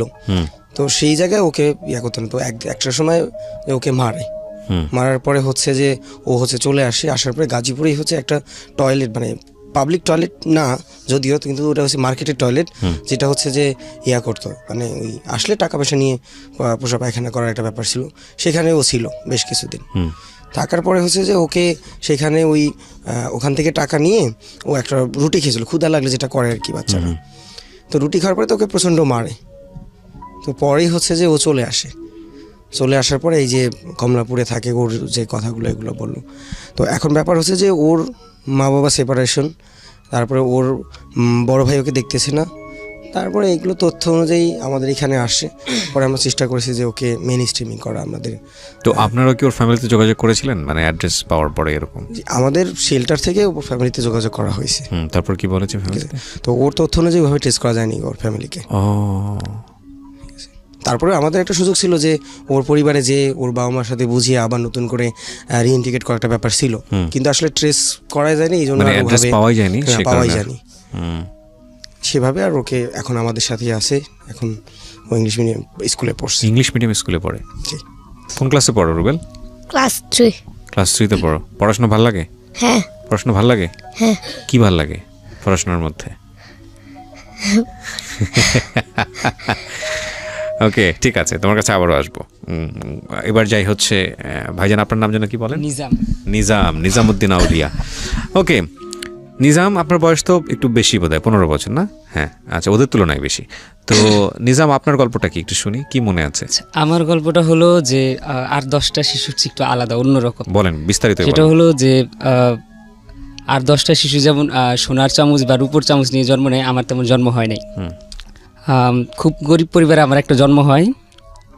ছোটোবেলায় মানে খুব চাহিদা ছিল অনেক কিছু শিক্ষার, অনেক কিছু জানার, খুব গরিব পরিবারে থেকেও। কিন্তু এর ভিতরে বাবা আরেকটা বিয়ে করে। তারপর হলো সংসারে আমরা ছিলাম 2 বোন 3 ভাই, এবার আমি ছিলাম সবচেয়ে ছোট। তো সামহাও বড় বোন ক্যান্সারে মারা যায় টাকার অভাবে সংসারে। বাবা কি করতেন? বাবা বিয়ে করে চলে গেছে আরেক জায়গায়। আচ্ছা, মানে পেশায় কি ছিলেন? আমার ঠিক জানা নেই, কারণ আমি যখন আমি মানে ছোটবেলা থেকে মার কাছে শুনছি যে বাবা বিয়ে করছে। ওকে ওকে ওকে। তো ছোটবেলা থেকে না আমার ভীষণ ইচ্ছা ছিল লেখাপড়া নিয়ে, ভীষণ ইচ্ছা যে লেখাপড়া করব। তো আমি কি করতাম, ছোটবেলা থেকে বিভিন্ন এনজিওগুলো আছে যারা বস্তিতে পড়াতো মোহাম্মদপুরের দিকে, তো ওই বস্তি স্কুলগুলোতে আমি যাইতাম। আমার একটা শিডিউল থাকতো যে আমি স্কুলগুলোতে যাইতাম, বিভিন্ন ইয়ে করতাম। তো এর পাশাপাশি কী করতাম, আমি ভাঙারি কুড়াতাম। কারণ পরিবারে এমন একটা বাধা ছিল যে মানে লেখাপড়া, মানে তারা, আমি যে বিভিন্ন এনজিওতে পড়াশোনা করতাম সেটা তারা চাইতো না কোনোভাবেই, কিন্তু আমাকে তার বদলে ভাঙারি কুড়াইতে হইতো। প্লাস পরিবারকে টাকা যদি দিতাম তাহলে পরিবার আমাকে স্কুলে যেতে দিত। পরিবার বলতে আপনার মা? আমার মা এবং আমার ভাইরা। তো এরকম করতে করতে যখন আমি বিভিন্ন এনজিওতে গেছি তো তারা আমাকে মানে এই যে ভাঙারি কুড়ার নিয়ে তারপর হয়েছে ওই জীবনটা থেকে বললো যে লেখাপড়ার জীবনটা ভালো, যখন আমার মাথায় তারা ঢুকে ফেলছে ব্রেনে, তো আমি তখন স্বপ্ন দেখা শুরু করলাম যে না এইটা একটা জীবন না, আমি লেখাপড়া শিখতে চাই, অনেক কিছু করতে চাই। তো যখন আমি লেখাপড়ার সাইড দিকে চলে গেলাম আস্তে আস্তে ওই ভাঙারি কোনার দিকটা মানে স্টপ করে দিতেছিলাম আস্তে আস্তে, তখন পরিবার থেকে একটা বড় ধরনের একটা বাধা চলে আসলো যে তুমি লেখাপড়া করতে পারবে না কোনোভাবেই না। মানে তারা খুব মানসিক টর্চারিং করতো আমাকে, বড় ভাই যারা ছিল বিশেষ করে, তো বড় ভাইরা খুব মানসিক টর্চারিং করতো, মানে এমন একটা পর্যায়ে চলে গেছে আমি চাইলেও মরতে পারবো না, আমি চাইলেও তাদের ইচ্ছে বাঁচতে পারবো না, আমার জীবনটা এমন পর্যায়ে চলে গেছে। তারপর আমি হাল ছাড়ি নাই, মানে ওইভাবে পরিবারকে করে ট্যাগল দিয়ে রাখছিলাম, মানে সহ্য করতেছিলাম না, আমি আরেকটু ধৈর্য দিয়ে আমি একটু লেখাপড়া করি, আমি একটা ভালো পর্যায়ে উঠতে পারবো, আমার নিজের প্রতি আত্মবিশ্বাস আছে। বিষয়টা মানে আমাকে যারা এমন নির্যাতন করতে করতে এমন পর্যায়ে চলে গেছে যে মানে আমার পক্ষে আর সম্ভব হইতেছে না, মানে সহ্য করাটা। কি ছিল মানে কি করতো, গায়ে হাত তুলতো? হ্যাঁ, গায়ে হাত তুলতো, বড় ভাইরা মারধর করতো, তারা কেউই লেখাপড়া করে নাই এবং তারা চাইতো না যে আমি লেখাপড়া করি, এবং তারা চাইতো যে আমি মানে সংসারে ইনকাম করে দিই তাদেরকে টাকা পয়সা। এই ভাঙারি করে যাই বললো যে লেখাপড়া কোনো জীবন না, তারা বলতো, তাদের কাছে মনে হইলো যে লেখাপড়া কোনো জীবন না। তারপর মানে এমন পর্যায়ে চলে গেছে তারা নানা রকম মানে মারধর করতো আমাকে, সব কিছু করতো, কিন্তু আমার মা কিছু বলতো না। আমার মা ছিল পুরো আমার বড় ভাইদের পক্ষে। তো আমি মাকে জিজ্ঞেস করলাম যে মা আমি কি তোমার আপন ছেলে? তো সে বললো যে তুই আমার আপন ছেলে, আমি সব জানি, আমি সব বুঝি, তোর বড় ভাইরা যে তোর উপরে এরকম নির্যাতনগুলি করতেছে, আমার এখানে কিছু করার নাই, কারণ তারা যে ইনকামটা করে সেটা দিয়ে আমি নিজেও চলি। আমি যদি তাদের বাধা দিই তাহলে আমার খাওয়া দাওয়া বন্ধ, তোর খাওয়া দাওয়া বন্ধ, সংসারে সব কিছু বন্ধ। তারপর এর ফাঁকে কী করলো, লিডোর একটা স্কুল হয় যেটা রায়ের বাজার বুদ্ধিজীবীতে, যেখানে অনেক বস্তির বাচ্চারা পড়াশোনা করে আমার মতো যারা আছে। তো আমি একদিন ভাঙারি কুড়াতে দেখি এই সাইডে আবার ময়লার ছিল, তো বাচ্চারা আমরা সবাই ভাঙারি কুড়াতাম, হই উল্লাস করে লাফালাফি করে ভাঙারি কুড়াতাম, নদীতে লাফ দিতাম।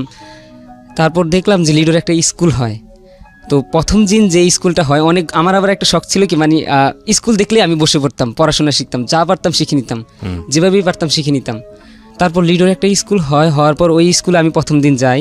প্রথম দিন যাওয়ার পর লিডোর যে পড়াগুলি মানে লিডোর যেই কথাগুলি বলতেছিল সব কিছু আমার ভিতরে মানে এত ভালো লাগা সৃষ্টি হয়েছে, মানে এখন আমি পাগল হয়ে গেছি যে স্কুলে কখন হবে, স্কুলটা কখন হবে। ভাঙারি কুড়াতাম আর ওই স্কুলটা কবে হবে, কোন দিন হবে, সেই বিষয়ে মানে থাকতো আমার যে না কোন দিন যাব আমি ওই স্কুলে, যেদিনই হবে সেদিনই আমি যাওয়ার জন্য মানে পাগল হয়ে যেতাম ওই স্কুলে।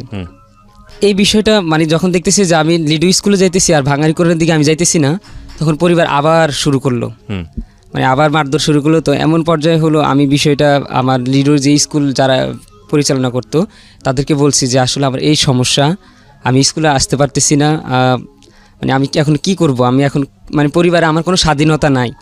একটু বলে রাখি যে মানে রাস্তার জীবন মানে যে ভাঙারি কোনার সময় যে একটা জীবন, মানে সেই জীবনটা খুবই কষ্টকর। মানে কোনো ঘটনা কি ফেস করেছেন এরকম যে ঘটনা এখনো মনে পড়ে, কোনো একটা দিনের পার্টিকুলার কোনো ঘটনা ভাঙারি কুড়াতে গিয়ে?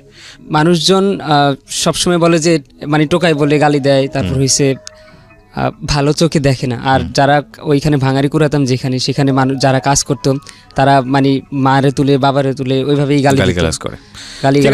প্রেক্ষাপটটা জানি তো লিডোর ওই ঘটনা যেটা ছিলেন ওখানে, তারপরে কি হলো? লিডো স্কুলে আসি, তো পরিবার যখন জেনে গেছে যে লিডো স্কুলটাতে আমি আসি, তাদের মানে তারা আমার উপরে আরো নির্যাতন শুরু করে দিছে, মানে মারাত্মকভাবে শুরু করে দিছে। লিডো স্কুলে নিয়মিত ক্লাস করার পর পরিবার থেকে তো বাধা চলেই আসতেছে বারবার। তো এমন একটা দিন একটা রাত একটা সমস্যা হয়েছিল যে আমি যখন বাসায় আসলাম বললাম যে কোথায় গেছিলি, আমাকে বড় ভাই জিজ্ঞেস করতেছে। আমি বললাম যে ভাঙারিগুড়াতে গেলাম, ভাঙারিগুড়াতে গেছি, বলি কি যে টাকা দে। আমি টাকা দিলাম, তো ওই দিন আমি মনে হয় 90 টাকা পেয়েছিলাম। আচ্ছা। তো পাওয়ার পর ওই দিন ওই টাকাটা নিয়ে আমার বড় ভাই আমার গালের ভিতরে একটা চর মেরে দিল যে এত কম টাকা আনছোস কেন। তো আমি চুপ করেছিলাম, চুপ করে দাঁড়ায় তাকাইছিলাম। তারপর আমাকে খুব মারধর করলো ওই দিন রাতে। সেই রাতেই বুঝে গিয়েছিলাম যে আসলে এই পরিবেশটা, এই সমাজটা হয়তো আমার জন্য বেঁচে থাকার মতন না। তো তার মানে আপনার ফ্যামিলি এখনো আছে, এক্সিস্ট করে? আমার এখন তারা কোথায় থাকে জানিও না, কারণ কতদিন যাবত ফ্যামিলি থেকে দূরে? আমি লিডোর ফ্যামিলি থেকে চলে আসছি আজকে 8 বছর। এই জাতীয় ছেলেদের ক্ষেত্রে আপনারা কি করেন, মানে ওর ক্ষেত্রে কি করেছেন? যেটা হচ্ছে যে যখন একটা শিশুকে আমরা মানে নিয়ে আসি লিডোতে, নিয়ে আসার পরে তখন আসলে আমরা প্রথম কাজ যেটা হচ্ছে ওর ফ্যামিলিতে ফেরত দেওয়া, ফ্যামিলিতে নিয়ে যাওয়া। তো আমাদের যদি এরকম একটা কখনো আসে যে শিশু ফ্যামিলিতে যাওয়ার পরে আমরা দেখি যে বাচ্চাটাকে তাকে টেক কেয়ার করা, বাচ্চাটার দেখার মতো তার পড়াশোনা কন্টিনিউ করার এরকম অবস্থা নেই, তখন আমরা সেই বাচ্চাটাকে চেষ্টা করি যে পরিবারে রেখে বা তাদের ওই ফ্যামিলিতে রেখে তাকে পড়াশোনা কন্টিনিউ করানো যায় কিনা, এবং যদি যায় তাহলে আমরা চেষ্টা করি যে ওই ফ্যামিলিকে কিছু টাকা দিয়ে যাতে ওই পড়াশোনার খরচ বা ওর নিউট্রিশনের যে একটা অভাব হতে পারে সেই জায়গাগুলো ব্যাকআপ দিয়ে যদি ওর পড়াশোনাটা কন্টিনিউ করা যায়, এবং সেটাও দেওয়ার পরে সেটা দেখার পরে যদি দেখি যে না ওখানে এটাও সম্ভব না, তখন ওই বাচ্চাটাকে আমাদের লিডোতে নিয়ে তাকে পড়াশোনা কন্টিনিউ করানো। কিন্তু এতে যদি পরিবারের আপত্তি থাকে, পরিবারের আপত্তি ওরকম থাকে না, কারণ ওর বড় ভাই তারা পড়াশোনা যাচ্ছে, মা ওভাবে চাচ্ছে না টাকা পয়সা।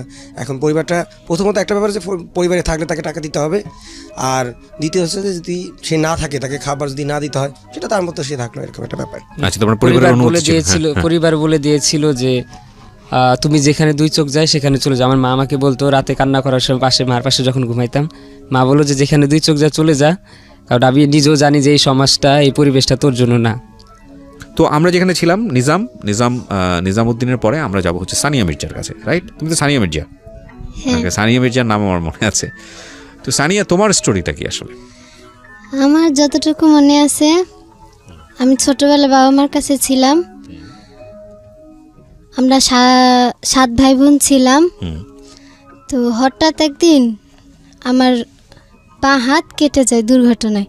আমার বাবা কাজ করতেছিল, ওখানে আমি গিয়ে মানে হাতটা কেটে যাওয়ার পরে আমার পিছনে অনেক টাকা খরচ হয়, মানে জমি জমা যা যা ছিল আর কি বিক্রি করার পরে আমরা তো গরিব হয়ে গেলাম। ও তোমার জন্যই খরচ করে? হ্যাঁ। কোন হাত কাটে তোমার? বাম হাত? বাম হাতটা কেটে গেছিল। কি দিয়ে কাটে তোমার মনে নেই? মনে নেই যে ধান কি যেন কাটে না, তো ওইখানে ধানের কাঁচি দিয়ে মা আমাকে বলে যাও তোমার বাবাকে ডেকে নিয়ে আসো, দুপুরে খাবার খাবে। আমি খালি গায়ে নাচতে নাচতে যাইতেছিলাম, আর এক পাশে দিয়ে ডাকার তালে ছিলাম, আর একদিকে এইদিক দিয়ে কি খেয়াল করিনি। পরে কাটে যাওয়ার পরে আর কিছু বলতে পারি না। পরে অনেকদিন পর দেখি যে আমি হাসপাতালে। পরে হাসপাতালের পরে সবাই বাড়ি, তবে হাসপাতাল থেকে আবার বাড়ি আসলাম। বাড়ি আসার পরে তো গরিব সবাই, পরে সরকারের একটা জায়গা আমরা যাই, সেটার নাম যেন কি, মানে সরকার বাড়ি করে দিয়েছে, পরে ওখানে আমরা যাই। ওখানে যাওয়ার পরে কয়েকদিন পর মা প্রেগনেন্ট হলো, তারপরে মার বাচ্চা হলো, বাচ্চা হওয়ার সময় মা মারা গেল। পরে মা মারা যাওয়ার পরে এখন বাবা তো এই 7 ভাই বোন, আবার এই সরকারি জায়গায় থাকা, বাবা আবার কৃষিকাজ করতো, তো কৃষিকাজ করে যা পাইতো তা চলতো। কিন্তু মা মারা যাওয়ার পরে আশেপাশে যারা তারা বলে যে বাবাকে বলে তুমি আবার বিয়ে করো, আবার আরেকজন বলে যে এত বাচ্চা তো তুমি পালতে পারবে না, আমাদেরকে দিয়ে দাও। পরে আমাকে আর আমার বড় বোনকে একটা পরিবার নিয়ে যায়, বলে যে দিয়ে দেন, আমরা ওকে বিয়ে যা দেওয়া লাগে দিয়ে দিব। পরে বাবা দিয়ে দেয়, আর আমার ছোট 2 ভাই ওদেরকে বিক্রি করে দেয়। যা মা মারা যাওয়ার সময় যে বাচ্চা হয়েছে তাকে টাকা দেয় বাবাকে, পরে বাবা দিয়ে দেয়, আবার তার বড় আরেকটা ছিল তাকেও দিয়ে দেয়। পরে আমি আর আমার বোনকে একটা পরিবার নেওয়ার পরে আমাকে দেয় ইয়েতে, ধরেন আপনি, আপনার মেয়ে আছে না, মেয়ের কাছে আমাকে দিয়ে দিল, আর আপনার ছেলে আছে না, ছেলের কাছে আমার বোনকে দিয়ে দিল। পরে দিয়ে দেওয়ার পরে ওখানে আমি ছিলাম, ওখানে কাজ করতে ওনাদের আবার বাচ্চা ছিল না, কি জানো 4 বছর না কয় বছর হয়েছে বাচ্চা হয় না। পরে আমাকে এত আদর করতো, খাওয়াইতো, তারপরে ঘুম পাড়াইতো, ওনাদের সাথে খেলতাম, টিভি দেখতাম। পরে এভাবে অনেক দিন গেল, যার পরে হঠাৎ করে কয়েক বছর পর একটা বাচ্চা আসলো। আচ্ছা। ওই বাচ্চাটা আসার পরে ওনারা মানে আমাকে ভুলে গেছে, আমাকে রান্নাঘরে রাখতো, তারপর আমাকে খাইতে দিত না ভালো করে, মানে আমার খবর রাখতো না। তারপরে যদি একটু আমি দুষ্টুমি করতাম আবার মারধর দিত। তারপরে আবার টিভি দেখতে দেখতে গান শুনতাম, ওই গান শুনে আমি আবার গলা ছেড়ে ছেড়ে গান গাইতাম। ওর পাশের বাড়ি থেকে বকা দিত যে এই বাচ্চা ঘুমাইছে তুই গান গাছ কেন। ওটা ওনারা যদি মার্কেটে যাইতো আমাকে বিল্ডিংয়ে তালা দিয়ে রেখে যেত, আমাকে নিয়ে যেত না। পরে যখন আমাকে মারতো না তখন আমি বলতাম যে আমি চলে যাব।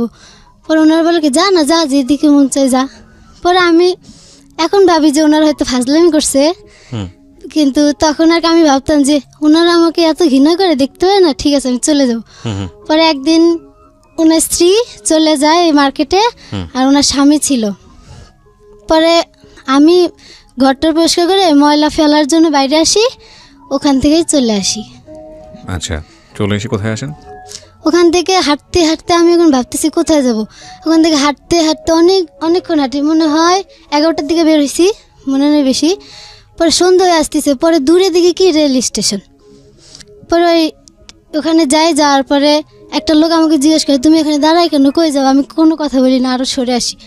পরে এই কী বলে ট্রেনে চড়ে পরে আবার ওই যেখানে কাজে ছিলাম সেখানে যদি ওনাদের আত্মীয় আসতো দেখতে আমাকে আদর করতো, কয়েকজন 100 টাকা দিয়ে যেতে বলে, ধরো তুমি খাইও, এরকম করে আমি অনেক টাকা জমা করছিলাম। ওই টাকা নিয়ে আমি বের হয়ে আসি, যে যাইতেছি যখন একটু যে কয় টাকা আমার আছে নিয়ে যাই। অনেক টাকা হয়েছিল, আদর করে করে দিয়ে যেত। পরে স্টেশন থেকে ট্রেনে উঠি, ট্রেনে মনে হয় অনেকক্ষণ ছিলাম, এক রাত, তবে একদিন এরকম ছিলাম। থাকার পর খিদা লাগলে আমার কাছে টাকা ছিল, সে টাকা দিয়ে খাইতাম। পরে রাতে ঘুমাইছি ট্রেনে, ঘুমানোর পর উঠে দেখি যে ওই যে কমলাপুর আছে না, নামও জানতাম না যে এটা কমলাপুর। পরে নামার পরে দেখি যে বড় একটা স্টেশন, নামও জানতাম না যে স্টেশন, মানে এখন আর কি জানি। পরে নামার পরে বা সকাল দিকে নামার পরে আমি কই যাব, কী করবো ভাবতেছি, আর দেখতেছি যে এলাকাটা। পরে আর কি সামনে দেখি কি খাবারের দোকান, পরে খিদা লাগছিল, পরে খাওয়ার পরে আশেপাশে একটু ঘুরি, এই স্টেশনটা একটু ঘুরতে ঘুরতে প্রায় সন্ধ্যা হয়ে গেছে, বিকেল হয়ে গেছে। পরে লিডোর টিম এসে আমাকে বলে যে তুমি কে বাবু, তুমি এখানে কি করো, মেয়ে মানুষ? পরে আমি বলি যে এমনি, জানি না কি করি। পরে ওনারা হয়তো একটু আমার কথাতে বুঝতে পারছে যে আমি হয়তো পালে আসছি বা পথ শিশু বা পরিবার নাই। পরে আমাকে মাথায় হাত দেওয়ার বলে যে শোনো বাবু, আমাদের একটা সংস্থা আছে যে এখানে খাবার পড়ালেখা সব দিবে। কারণ আমি বলি কি, আমি মনে মনে বলি আল্লাহ জানে কি হয়, কোনো খারাপ নাকি মনে মনে। পরে ভাবি যে ঠিক আছে, আল্লাহ যা দেয়। পরে ওনাদের সাথে আসার পরে আল্লাহর রহমতে আমি ক্লাস 9-এ পড়ি। ওখানে এসে পড়া শুরু করলা? হ্যাঁ, এখানে এসে। ওখানে এসে কোন ক্লাসে ভর্তি হলা?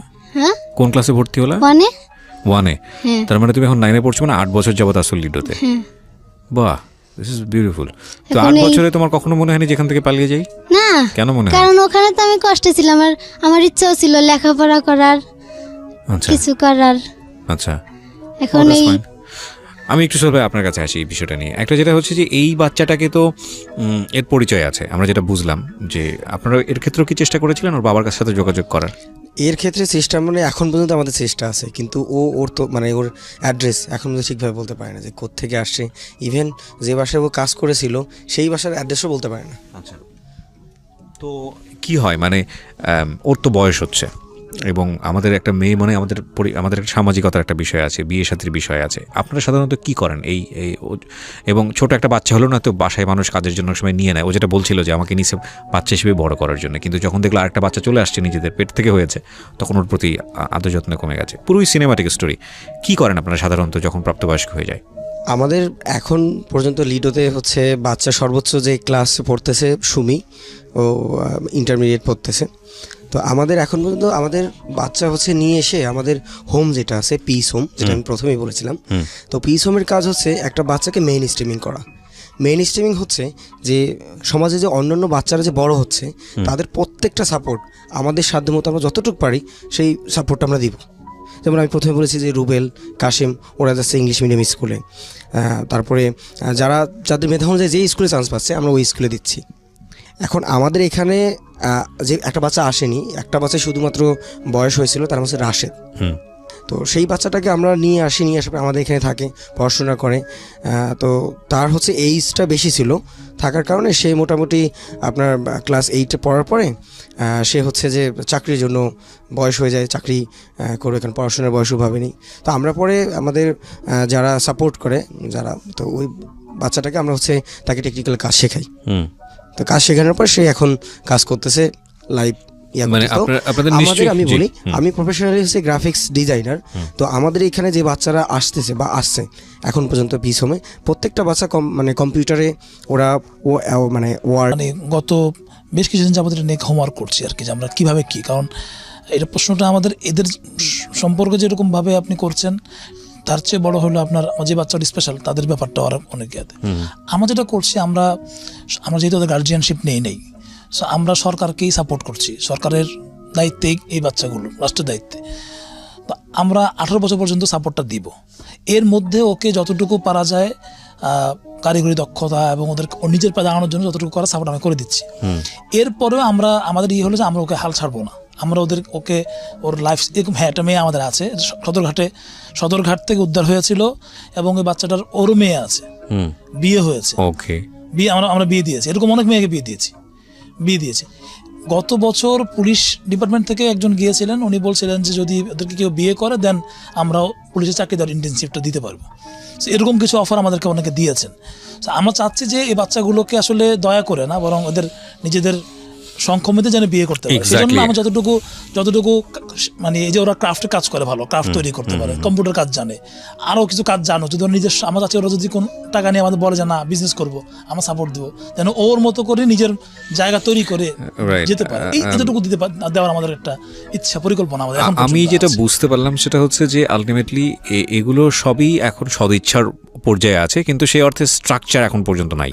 স্ট্রাকচার বলতে আমি যেটা বোঝাচ্ছি, লাইক 18 বছর পর্যন্ত আপনাদের যে পরিমাণ আপনারা সাপোর্ট দিয়ে একটা সিস্টেমেটিক ওয়েতে নিচ্ছেন, 18 বছর পরে একটা মেয়ে সংসার জীবনে গিয়ে অনেক সময় সে বিপদের মধ্যে পড়তে পারে, তারপরে সে কোথায় যাবে যদি সংসার জীবন থেকে ফিরে আসতে হয়, সেই জিনিসগুলো, সেই জিনিসটা আমাদের আসলে কি, আমাদের এই যে পিস হোমটা, এই পিস হোমের যে ফ্যামিলি এনভায়রনমেন্টে বড় করা, আগে যেগুলো সাপোর্ট দিয়েছে সেগুলো ভিন্নভাবে ছিল, কারণ আমরা তো উদ্ধার করেছি এ পর্যন্ত প্রায় 2000 বাচ্চা আমাদের যে প্রক্রিয়ার মধ্য দিয়ে 4 বছরের ইয়েতে বলি। তো এর মধ্যে প্রায় 600 বাচ্চা তো ফ্যামিলিতে গেছে, বাকি 1300-1200 বাচ্চা আমরা তো 1400 বাচ্চা পাইনি, ওদেরকে আমরা শেল্টারাইজ করেছি বিভিন্ন জায়গায়। সো এই যে প্রক্রিয়ার মধ্যে যেটা আমাদের মাথায় প্ল্যান আছে, এবং সেক্ষেত্রে যেটা বলেন স্ট্রাকচার প্ল্যান, যেটা এটা এখনো করতে পারে না, কারণ সেটা ফান্ড জড়িত। আমরা সাপোর্ট করবো কাকে, কিভাবে কদ্দূর করবো, কে কোন জায়গায় যেতে পারবে, আবার অনেক বিষয় আছে। অনেকগুলো বাচ্চা আবার শারীরিকভাবে অনেকগুলো অসুস্থতা আছে বিতর্কত, এদের চিকিৎসাটা অনেক। আমাদের বাচ্চা এখনো ক্যান্সারের পেশেন্ট আছে নাকি? হ্যাঁ, এরকম 2টো বাচ্চা আছে, লিউকেমিয়া আছে। ওরা কি জানে বিষয়টা? রক্ত ওরা জানেই তো বোধহয়। আচ্ছা, আমাদের একটা বাচ্চা আছে ফরিদ বাবু নাম। সেই বাচ্চাটার হচ্ছে আপনার ওর প্রতি মাসে 1 ব্যাগ করে ব্লাড দিতে হয় ওর শরীরে। তো ও হচ্ছে ক্যান্সার, ও জানে। ওর ফ্যামিলি ঠিকানা পাওয়া যায়নি? না, ওর ফ্যামিলি ঠিকানা পাওয়া যায়নি। ওরও ঠিক ওর যে অ্যাড্রেস অনুযায়ী আসলে আমরা প্রথম কাজ আমরা হচ্ছে ওকে ফ্যামিলিতে খুঁজে বের করে, ফ্যামিলিতে দেওয়া। হ্যাঁ, সেটা তো জানি আমরা। সেইভাবে ওই বাচ্চার ইভেন আরেকটা বাচ্চা আছে আমাদের, নাম হচ্ছে রিপন। ও হচ্ছে এখন শিশু হাসপাতালের অ্যাডোলেসেন্ট ডিপার্টমেন্টে 11 নম্বর বেডে আছে। এই বাচ্চাটাও হচ্ছে আপনার মস্তিষ্কে পুঁজ জমে গেছে, এই কারণে বাচ্চাটা মৃত্যুর সাথে পাঞ্জা লড়ছে। এবং আমাদের নিজেদের থেকেও আমরা খুবই চেষ্টা করতেছি, এবং এর একবার MRI করা হলো, CT স্ক্যান করা হলো, আরও অনেকগুলো টেস্ট করে ওর ট্রিটমেন্ট চলছে। ডাক্তার বলছে যে ওর যদি অ্যান্টিবায়োটিকে ঠিক হয় তাহলে ঠিক হবে, না হলে রিসেন্ট অপারেশন করতে হবে। ইভেন আবার MRI দিছে। তো একটা MRI করতে গেলে প্রায় 10,000 টাকা খরচ হয়। তা আমাদের এই অর্গানাইজেশন এমন একটা পর্যায়ে পড়ে গেছে, আমরা চেষ্টা করতেছি, কিন্তু আমাদের ফান্ডের একটা খুবই ক্রাইসিস। আমি একটা জিনিস যেটা বুঝতে পারছি আপনাদের সঙ্গে কথাবার্তা বলে, আমি সানিয়া মির্জা থেকে আরও সামনের দিকে আগাবো। সেটা হলো যে প্রিয় শ্রোতা, এরা একটা শেল্টারে আছে এবং থাকে, যাই বলি না কেন আমরা, সেটা হয়তো রাস্তার চাইতে একটা ভালো জীবন, ডেফিনেটলি ভালো জীবন। অন্তত 18 বছর পর্যন্ত তাদের একটা নিশ্চয়তা আছে, কারণ এরা পড়াশোনা করছে এবং অনেকে SSC পরীক্ষা দিচ্ছে, অনেকে ইন্টার পরীক্ষা দিচ্ছে। এখানে ক্লাস 9-এ পড়ছে সানিয়া মির্জা। তো এগুলো অনেক মানে শুনতে ভালো লাগে, বলতে ভালো লাগে, কিন্তু ভবিষ্যৎ জীবন বলে যে বিষয়টা, সমাজের সাথে মিশে যাওয়ার যে জীবন, সমাজের মেইন স্ট্রিমে চলে আসার যে জীবন, নাগরিক অধিকারের যে জীবন, সেই জীবনটি এখনও প্রশ্নের ঊর্ধ্বে নয়। সানিয়াটা আমরা শুনলাম, এরপরে যিনি আছে, আপনার নামটা সুমি রাইট? জেসমিনের কাছে মাইক্রোফোনটা দেন। হ্যাঁ, তো জেসমিন, আপনার ঘটনাটা আসলে কি? আমি যখন ছোট ছিলাম তখন আমি জানি না আমার মা বাবা মারা গেছে না বাচ্চা আছে, কিন্তু যখন ছোট ছিলাম তখন মামা মামির কাছে ছিলাম। তো মামা মামি বড় করছে, পারলাম মানে কি 8 বছর পর্যন্ত ছিলাম ওই জায়গায় আর কি। তো বড় করছে, তখন আমার একটা 3 ভাই ছিল, মানে আপন না, মামা মামির ছেলে ছিল। তো ওইখানে মানে কি বড় হয়েছি, তো ওরা মানে মারতো, অনেক মারধর করতো। তখন আমিও মারতাম, আমি আবার ছাড়া দিতাম না, মারতাম, কিন্তু তারপরও ওরা বেশি আমার মারতো। তারপরে একদিন মামা আমি বলছি কি জিদ করে আমি এখান থেকে চলে যাবো, মানে কি এরকম টর্চার আমি সহ্য করতে পারতেছিলাম না। তারপরে ওইখান থেকে মামানি গোসল করতে গেছে রান্না বান্না শেষ করে। তো আমি আবার করছি কি মামির আগে বলছি যে মামানি আমার পড়াশোনা করাও না কি জন্য, তোমার ছেলে মেয়েদের তুই পড়াশোনা করো। এখন বলতেছি কি তোর পড়ার দরকার নাই, তুই বসিয়া ঘরের ভিতরে কাজ করবি, খাবি, এই করবি। কারণ আমি প্রতিদিন বারান্দায় এসে বসে বসে দেখতাম সবাই স্কুলে যাইতো, আবার তাদের মা বাবা দিয়ে আসতো, আবার নিয়ে আসতো, এগুলো বারান্দায় বসে বসে দেখতাম। তারপর আমি একদিন মামা নিচে গেলাম, সত্য করে বলো তো আমার কি মা বাবা নেই? কই কি না, তোর মা মরে গেছে।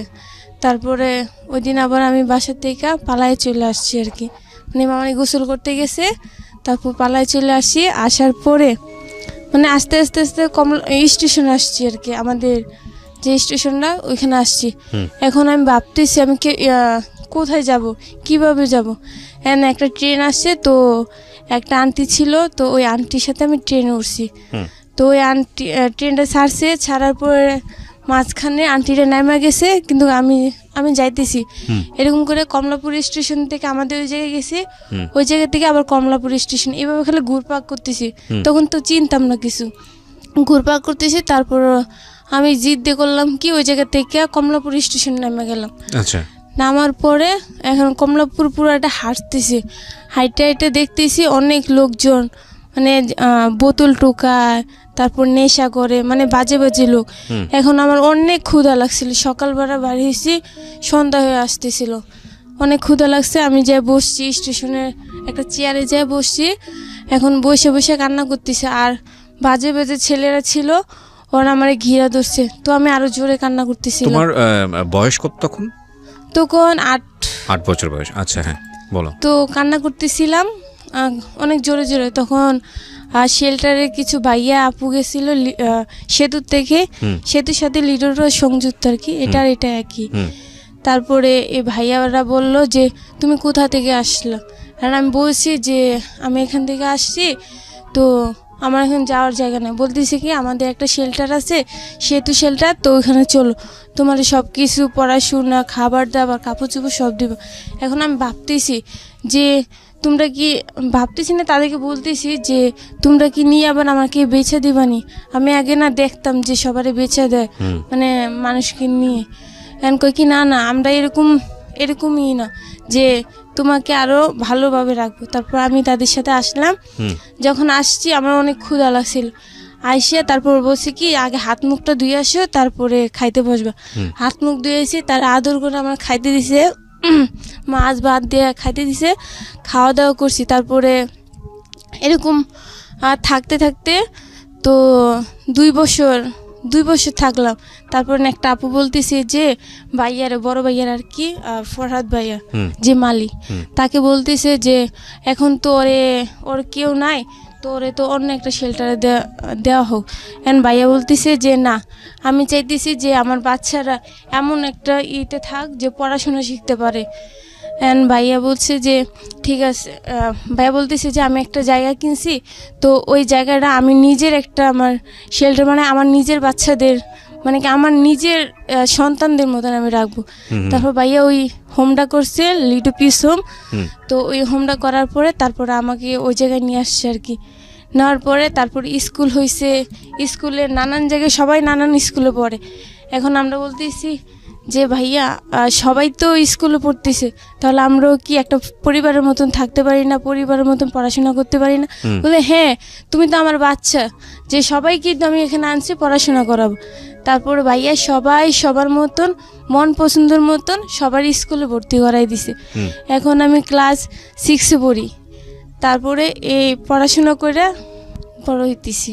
আর আমি জানি না আমি কতটা ভাগ্যবতী, আমি আরো ওয়ার্ল্ড কাপ খেলতে যে আমি লন্ডনে যাচ্ছি। রাইট, অবশ্যই আমি সেই ওয়ার্ল্ড কাপের প্রসঙ্গে আমি সবার কাছে আসবো। আমি লাইফ স্টোরিটা একটু রিভিল করে নিই। জি বলো। আর আমার বাবা নেই, কিন্তু আমি একটা বাবা, আমার মনের মতো একটা বাবা চাইছি, যে আমার একটা বাবা হোক, কিন্তু আমি সোহেল রানার মতন একটা বাবা পাইছি। Thank you.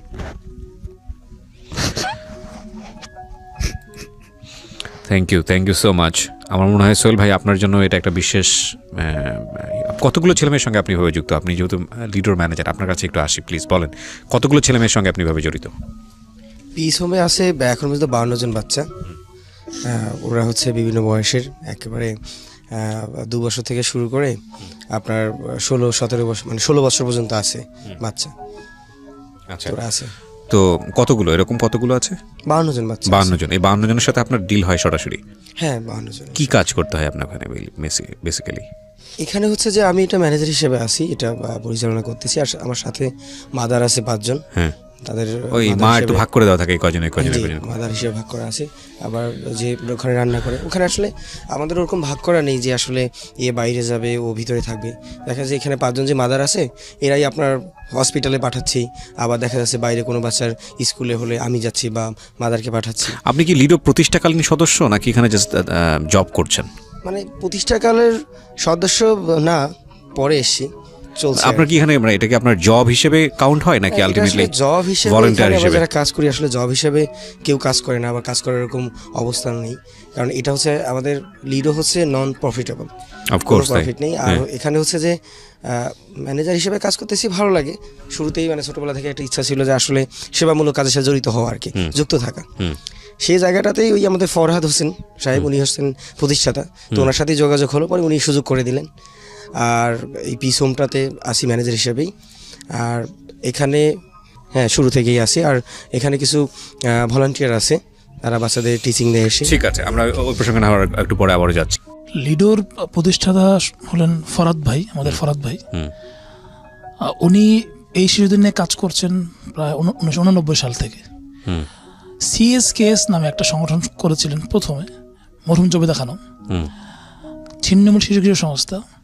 ওনার মোটো ছিল যে কারণে উনি আসলে ভালো লাগতো না, ওনার যেটা বক্তব্য উনি বলছেন আমাদেরকে, আমি তো ভলান্টিয়ার হিসেবে জড়িত আছি প্রায় ছাত্রকাল থেকে, এখন তো হয়তো পড়াশোনা শেষ। উনি যেটা বলছেন সেটা হচ্ছে ওনার ভালো লাগতো না যে রাস্তার বাচ্চাগুলো এরকমভাবে কাপড় ছাড়া পড়ে আছে আর আমি গাড়ি হাঁকিয়ে যাচ্ছি, এবং আমার কাঁধে ব্যাগ, আমার গলায় টাই লাগানো আছে, বা এই বাচ্চাগুলোর গায়ে কাপড়টাও নাই। সো এই দৃশ্যগুলো ওনার কাছে খুব ভালো লাগতো না, এবং সেই জায়গা থেকে আসলে বেসিক্যালি উনি এদের কল্যাণে কাজ করেন। এবং উনি আহমদ সবার সাথে কাজ করতেন, সফজুল্লাহ পাঠশালায় একসাথে পড়াইতেন। আহমদ সভা মানে ওই যে আমাদের আহমদ সবার সাথে আজিজে পড়াইতেন। তখন আহমদ সভা তো সিনিয়র, উনি যে ভলান্টিয়ার ওনার সাথে সাথে কাজ করতেন। আচ্ছা। সো এই বিষয়টা উনি অনেক আগে থেকে করে আসছেন। তো লিডো তো প্রতিষ্ঠা হলো 2000 সাল থেকে, বাট এর আগে ওনার এই ধরনের কাজ ছিল। এর পাশাপাশি উনি তখন মরহুম অ্যাডভোকেট রাশিদা আপা ছিলেন, ওনার যে বোন এখন মুর্শিদা আক্তার কান্তা, উনিও আমাদের ডিরেক্টর অ্যাডমিনে আছেন। ওনারা তখন জেলখানা থেকে বাচ্চাগুলো উদ্ধার করতেন, অর্থাৎ রাস্তা বাচ্চাগুলো পুলিশ তখন করতো কি নিয়ে জেলে ভরে দিত, শহর সাফাইয়ের একটা প্রক্রিয়ার মধ্য দিয়ে। তো ওনারা ওখান থেকে জেল থেকে বাচ্চাগুলো বের করতেন, জুভেনাইল কোর্টের মাধ্যমে বের করে তখন রাখতেন বিভিন্ন শেল্টারে। সো এই জায়গাগুলো আসলে না, আমরা আসলে আমি যে কারণে কাজগুলো করছি সেটা আসলে একটা দায়বদ্ধতা কাজ করে। মানে আমরা উন্নত হচ্ছে, রাস্তাঘাট ভালো হচ্ছে, রাস্তার পাশে মানুষগুলো যে পড়ে থাকতে রাস্তাঘাটের সব চিত্রগুলো খুব ভালো দেখা যায়। কথা বলেছেন। সো আমরা এটা দেখেন, আমরা মনে করি সদরঘাটে এরকম অনেক বাচ্চা যারা এখন বলবো না যে ক্রাইমেস একসময় ছিল, পাচার প্রচন্ড বেড়ে গিয়েছিল। আমরা এরকম অনেক পাচারের বাচ্চা উদ্ধার করেছি এক সময়। তো কিন্তু আলটিমেট কি, এই বাচ্চাগুলো সকালবেলা একবার খাবার পাচ্ছে, বিকালবেলা খাবার পাচ্ছে না, ড্যান্ডি খাচ্ছে, খেয়ে ঘুম দিয়ে উঠছে। এখানে যে বাচ্চাগুলো আছে এরা তো আপনার ওয়ার্ল্ড কাপের সূত্রে আছে, বাট এদের থেকে আরও মানে হরিবল স্টোরি আমাদের হোমে আছে। এমন বাচ্চা উদ্ধার করেছে যে বাচ্চাকে কুকুর টানতেছিল, মানে ওকে কুকুর খাচ্ছিল, ওর শরীরে কুকুরের দাগ, মানে ও এমন বাচ্চা ময়লা স্তূপে পড়ে আছে, ওখান থেকে আমরা উদ্ধার করে ওখান থেকে নিয়ে আসছি।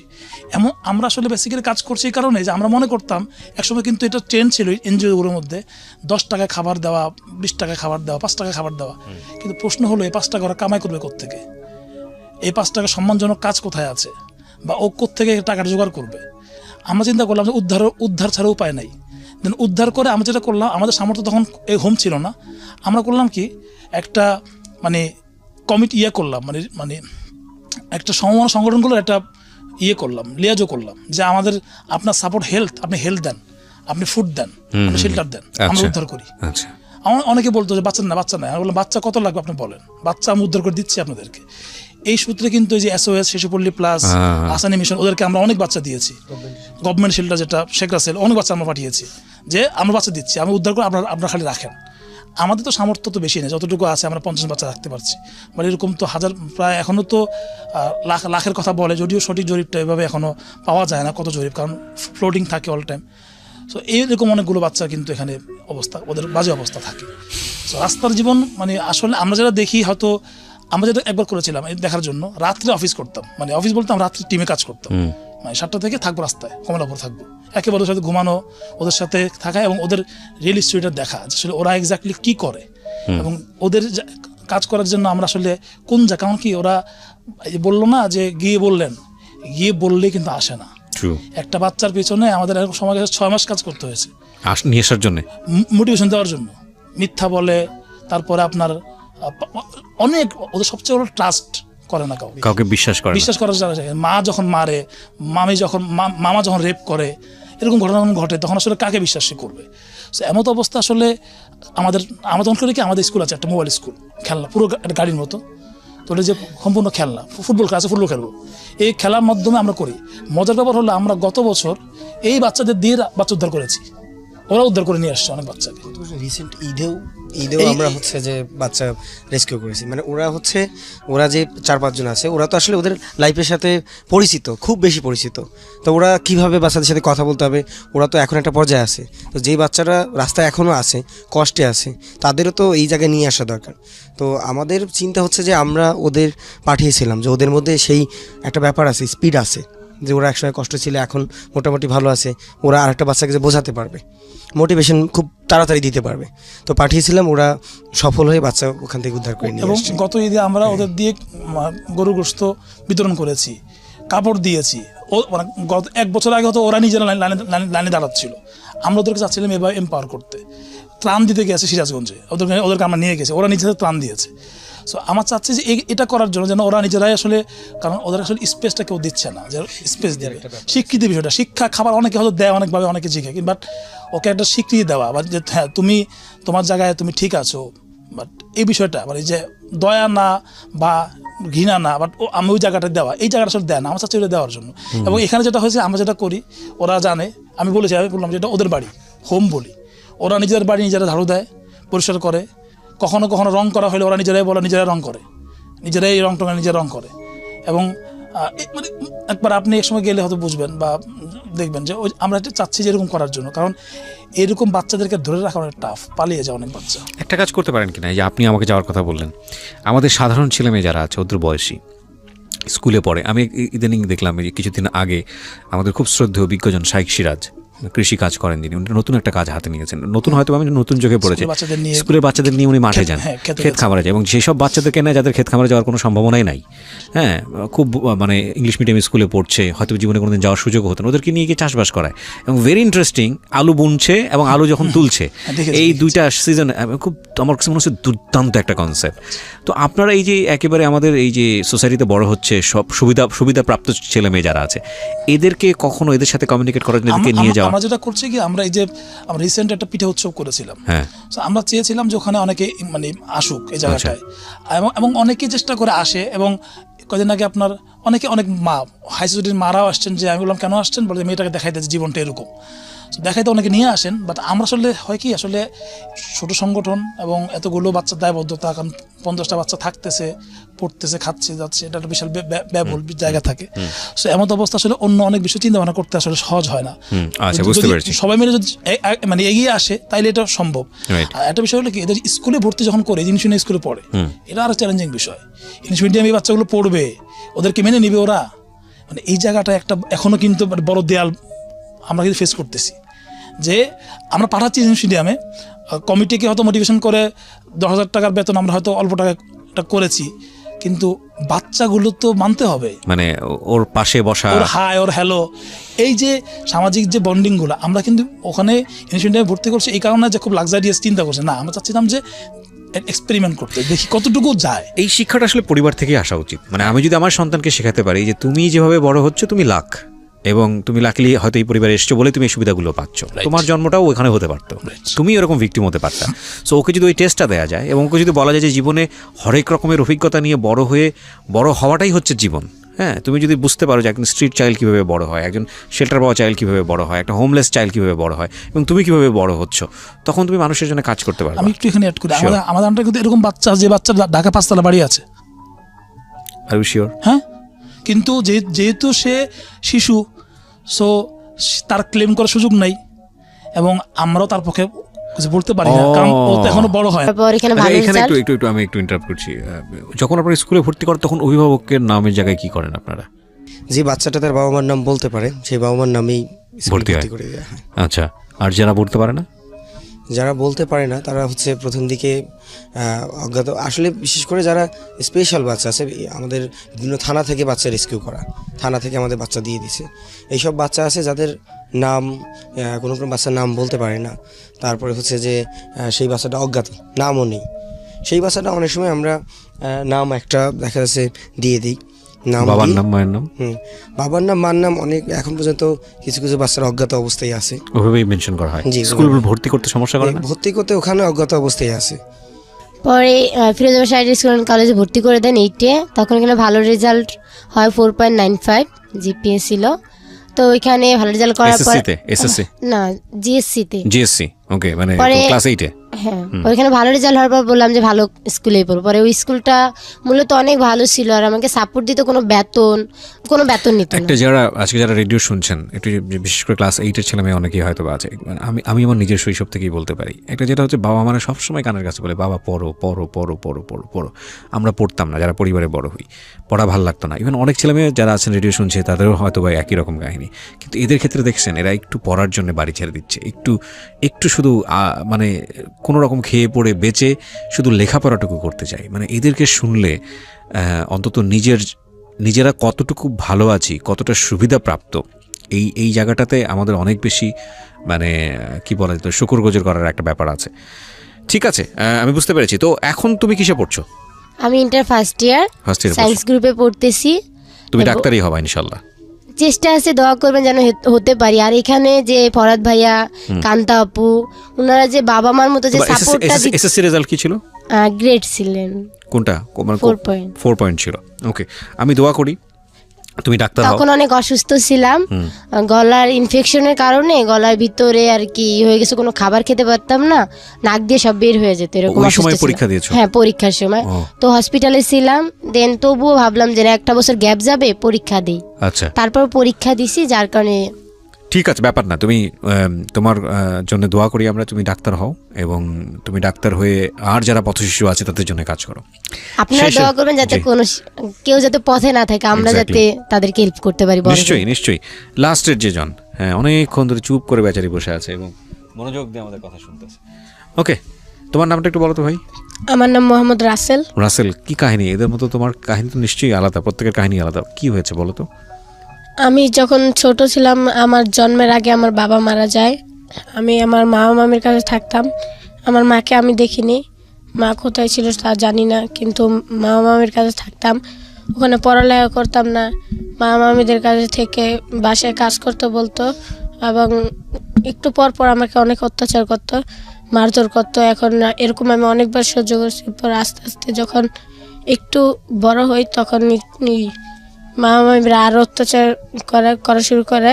পরে দিয়ে যদি ওনাদের কোনো কাজ যদি না করি তাহলে অনেক মারধর করে। সেজন্য পরে দিয়ে একদিন অনেক মারধর করার শেষে আমি বাসা থেকে পালিয়ে আসি। পালিয়ে যখন আমাদের ওদিকে এই রেল স্টেশন আছে ওদিকে, ওখানে যাওয়ার পরে দিয়ে ভাবছিলাম এখানে থাকবো নাকি কোথায় থাকবো। পরে দিয়ে দেখি ট্রেন আসছে। ট্রেন আসার পরে ওই ট্রেনে উঠে পড়ি। ওই ট্রেন একেবারে আমাকে এই কমলাপুর রেল স্টেশন আছে, ওখানে আমি 5 মাস যাবত থাকি। ওখানে থেকে আমি বিভিন্ন সময় কুলির কাজ করছিলাম, কুলির কাজ করতাম। যখন কুলির কাজ পাইতাম না তখন দিয়ে এই বিভিন্ন বোতল করে খেতে হতো, বোতল কুড়াইতাম। পরে দেয়া বোতল যখন পেতাম না তখন মানুষের কাছে হাত জোর করে চেতে হতো। অনেক সময় যাদের কাছে বারবার চাইতাম তারা আবার আমাদেরকে মারধর করতো। মারধর করার এরকম 5 মাস যাবত আমি রেল স্টেশন থাকি। ওখানে থাকার পরে একদিন এই লিডার একটা টিম যায় রেস্কিউ করতে আমাদের, পরে আমাকে ওখান থেকে নিয়ে আসে। ওনারা আমাকে বলে যে তুমি এখানে কতদিন যাবত আছো? আমি বলি যে 5 মাস যাবত। তোমার কি এখানে ভালো লাগে নাকি, এখানে থাকতে মন চায়? আমি বলি যে না, আমার এখানে থাকতে মন চায় না, এখানে আমি ঠিকমতো খাইতে পারি না, ঠিকমতো ঘুমাইতে পারি না। রাত্রে যখন ঘুমাইতে যেতাম, প্ল্যাটফর্মে যখন ঘুমাইতে যেতাম, পুলিশরা এসে মারধর করে বের করে দিত, প্ল্যাটফর্ম থেকে বাইরে বের করে দিত। তখন সারা রাত জেগে জেগে থাকতে হতো, এদিক ওদিক ঘুরে ঘুরে থাকতে হতো। এভাবে পরে দিয়ে আমি ওনাদের কাছে বলি, ওনারা আমাকে আমাকে নিয়ে এই সেতু সেলটায় নিয়ে যায়। সেতু সেলটায় থাকি 2 মাস যাবত থাকি। থাকার পরে দিয়ে ওনারা আমাকে লিডোতে পাঠায়। লিডোতে পাঠানোর পরে এখানে আমি 3 বছর যাবত আছি লিডোতে। এখানে আমি এখন পড়াশোনা করি, এখানে থাকি। এখানে আমি এখন ক্লাস 8-এ পড়ি। ক্লাস 8-এ পড়ো? হ্যাঁ। তো বাড়ি থেকে কোন ক্লাসে থাকা অবস্থায় বের হয়ে এসেছিলে?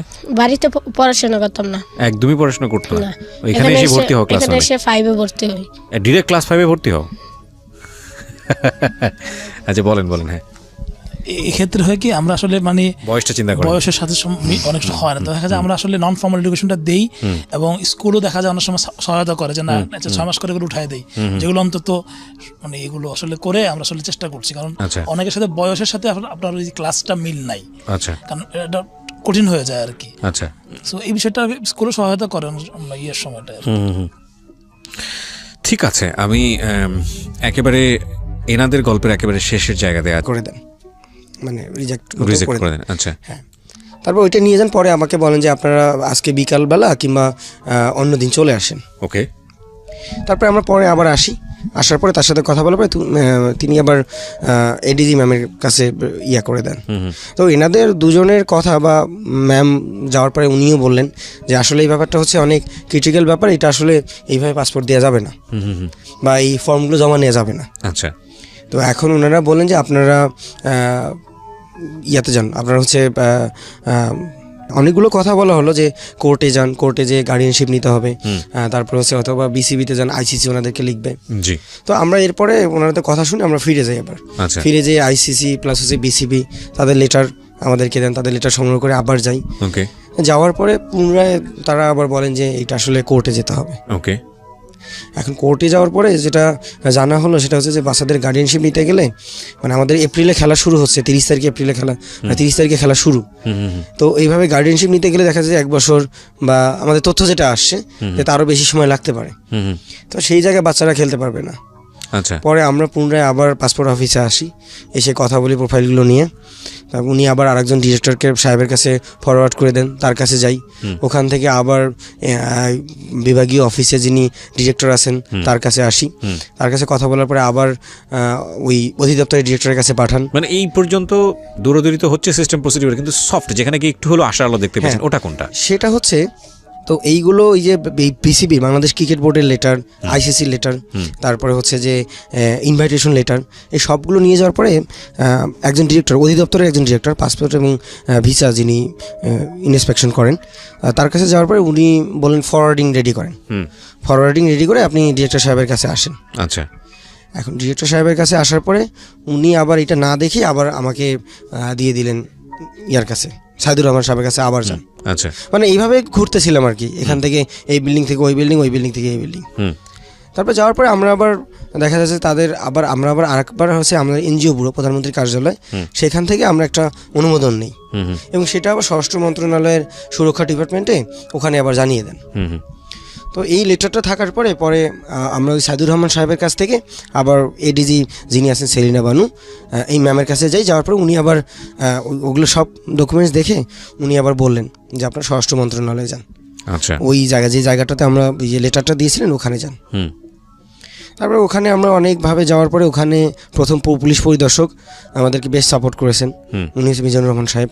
তারপর উনি আবার পাঠিয়ে দেন হচ্ছে স্বরাষ্ট্র মন্ত্রণালয়ের যিনি সচিব আছেন, যার কাছে সুরক্ষা ডিপার্টমেন্টের যিনি করেন, মানে ফজলে আজিম সাহেব, ওনার কাছে যাওয়ার পরে ওনারা দুজন, আরেকজন ওনার সাথেই আছেন, তিনি হচ্ছেন জয়েন্ট সেক্রেটারি, ওনার নাম হচ্ছে মুনিম হাসান।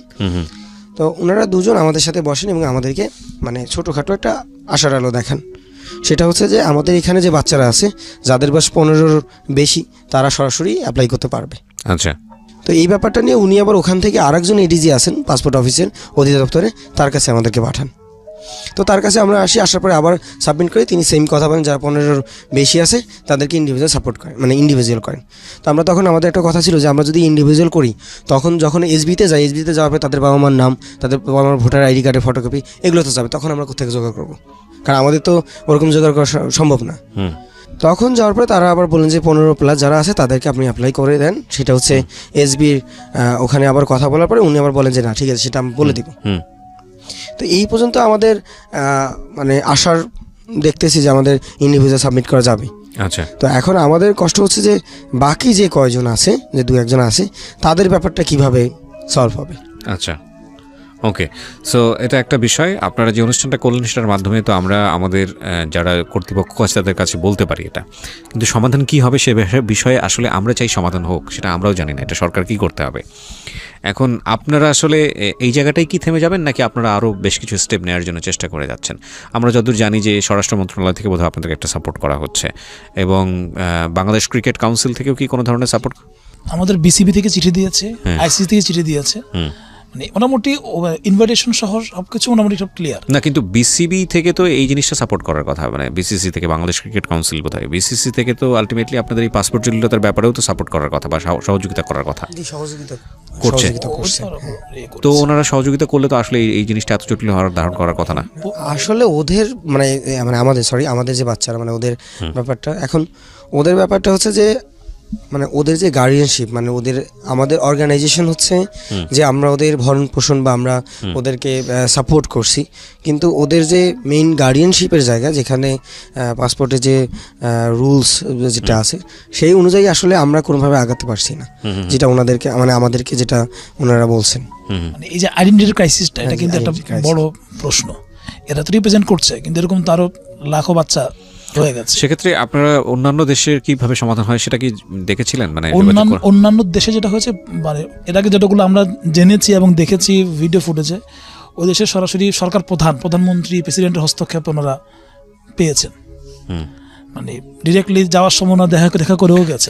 আমাদের দেশের সরকার, আমি যত জানি মাননীয় প্রধানমন্ত্রী ইনি খেলার ব্যাপারে যথেষ্ট আন্তরিক, তাহলে আপনারা মাননীয় প্রধানমন্ত্রী বরাবর বাচ্চাদের লেখার চিঠি পাঠিয়েছে, জানি না পৌঁছেছে কিনা, আমরা আসলে দিয়েছিলাম চিঠি, বাচ্চাদেরই বক্তব্য ওখানে ছিল। তো এটা বেশ মাসখানেক আগেই ওরা পাঠিয়েছে। আসলে জটিলতা থাকে। এখন আমরা প্রধানমন্ত্রীর দৃষ্টি আকর্ষণ তো আমরা বরাবরই করে যাচ্ছি, কিন্তু নিয়ম প্রসিডিয়ার মেনটেন না করে গেলে তারপর এটা ওনার জন্য বিব্রতকর। আমরা এই জন্য স্বাভাবিকভাবে যতগুলো প্রসিডিয়ার করা সম্ভব সবগুলোতেই আমি চেষ্টা করেছি, মানে দপ্তরগুলোতে। Why don't you make a video? মানে আমি জানি না, আমি একটা আইডিয়া দিচ্ছিলাম, আপনারা ইমপ্লিমেন্ট করবেন কিনা জানি না। আপনারা ওদেরকে নিয়ে একটা সোশ্যাল মিডিয়াতে একটা খোলা চিঠি লেখেন প্রধানমন্ত্রীর কাছে, একটা ভিডিও মেক করেন যে আসলে কি হচ্ছে, এবং প্রধানমন্ত্রীকে নোটিস করার জন্য আমি মনে করি এটা সবচাইতে সহজ উপায়। এবং আমরা আমাদের অনুষ্ঠানের মাধ্যমে আইডিয়া, আজকে আমার কাছে মনে হলো ওদেরকে পুরো গল্পটা শুনে, আমরা তো ভিডিও দিবই, আমরা দিচ্ছিও, ইনফ্যাক্ট লাইভে যাচ্ছে অনুষ্ঠান চলাকালীন সময়, but this is not that much important. আপনি যখন সরাসরি প্রাইম মিনিস্টারকে অ্যাড্রেস করবেন, সেটা প্রাইম মিনিস্টারের কাছে পৌঁছানো খুব easy. So make a video, এটা হচ্ছে আমি আমার অনুষ্ঠান থেকে আপনাদেরকে ইন্সপায়ার করছি। সো মেক আ ভিডিও, ওদেরকে সামনে রেখে আপনাদের যে বক্তব্য আছে খুব শর্টকাটে সেই বক্তব্যটা প্রেজেন্ট করে আপনারা সোশ্যাল মিডিয়াতে একটা ভিডিও করেন with documents, with proper documents, okay. এবং এই ভিডিওটাকে প্রমোট করার জন্য আমাদের অথরিটির জায়গা থেকে আমরা যতটুকু করার আমরা করব। আমার মনে হয় এর চেয়ে সহজ উপায় আর কিছুই নেই। হ্যাঁ, এবং সেটা আপনারা করেন, এবং আমার মনে হয় প্রাইম মিনিস্টার দপ্তর থেকে খুব দ্রুতই সাড়া চলে আসবে ইনশাআল্লাহ। প্রিয় শ্রোতা, আমরা এই আশার জায়গাটা থেকে আজকের অনুষ্ঠানটা শেষ করতে চাই। আমাদের অনুষ্ঠানের মূল লক্ষ্যটা এটা না যে আসলে ওরা ক্রিকেটে খেলে খুব ভালো কোনো একটা অর্জন নিয়ে আসুক, আমাদের এটা অবশ্যই একটা লক্ষ্য, আমরা চাই এটার একটা সমাধান হোক, কিন্তু আমরা আমাদের অনুষ্ঠান থেকে আরও বড় কিছু আজকের অনুষ্ঠানের মধ্য দিয়ে প্রত্যাশা করি। সেটা হলো বাংলাদেশে যত স্ট্রিট চাইল্ড আছে, এটা শুধু ঢাকা শহর কেন্দ্রিক না, বিভিন্ন শহরে আনাচে কানাচে বিভিন্ন জায়গায় আছে, এদের প্রত্যেকের পেছনে একটা গল্প আছে, এবং যে গল্পটা যদি আমরা পুরোপুরি জানি তাহলে আমরা কেউই ওদের সাথে খারাপ আচরণ করতে পারবো না। আমাদের কিছু কিছু জায়গায় মোটা দাগে সন্দেহ আছে কিন্তু এটা ঠিক যে যে প্রতিষ্ঠানগুলো এদেরকে নিয়ে কাজ করে এদের মধ্যে অধিকাংশ প্রতিষ্ঠানই ভালো, এবং এনারা যদি কাজ না করতেন তাহলে আলটিমেটলি এদের অবস্থা আরও দুর্দশা হতো। সুতরাং প্রতিষ্ঠান কেন্দ্রিক হেল্প থেকে শুরু করে ব্যক্তিগত পর্যায়ে সমস্ত জায়গাতে এই সব ছেলেমেয়ে যারা আছে তাদের কাজে লাগার জন্য আপনার দিক থেকে যতটুকু পরিমাণ সাহায্য প্রয়োজন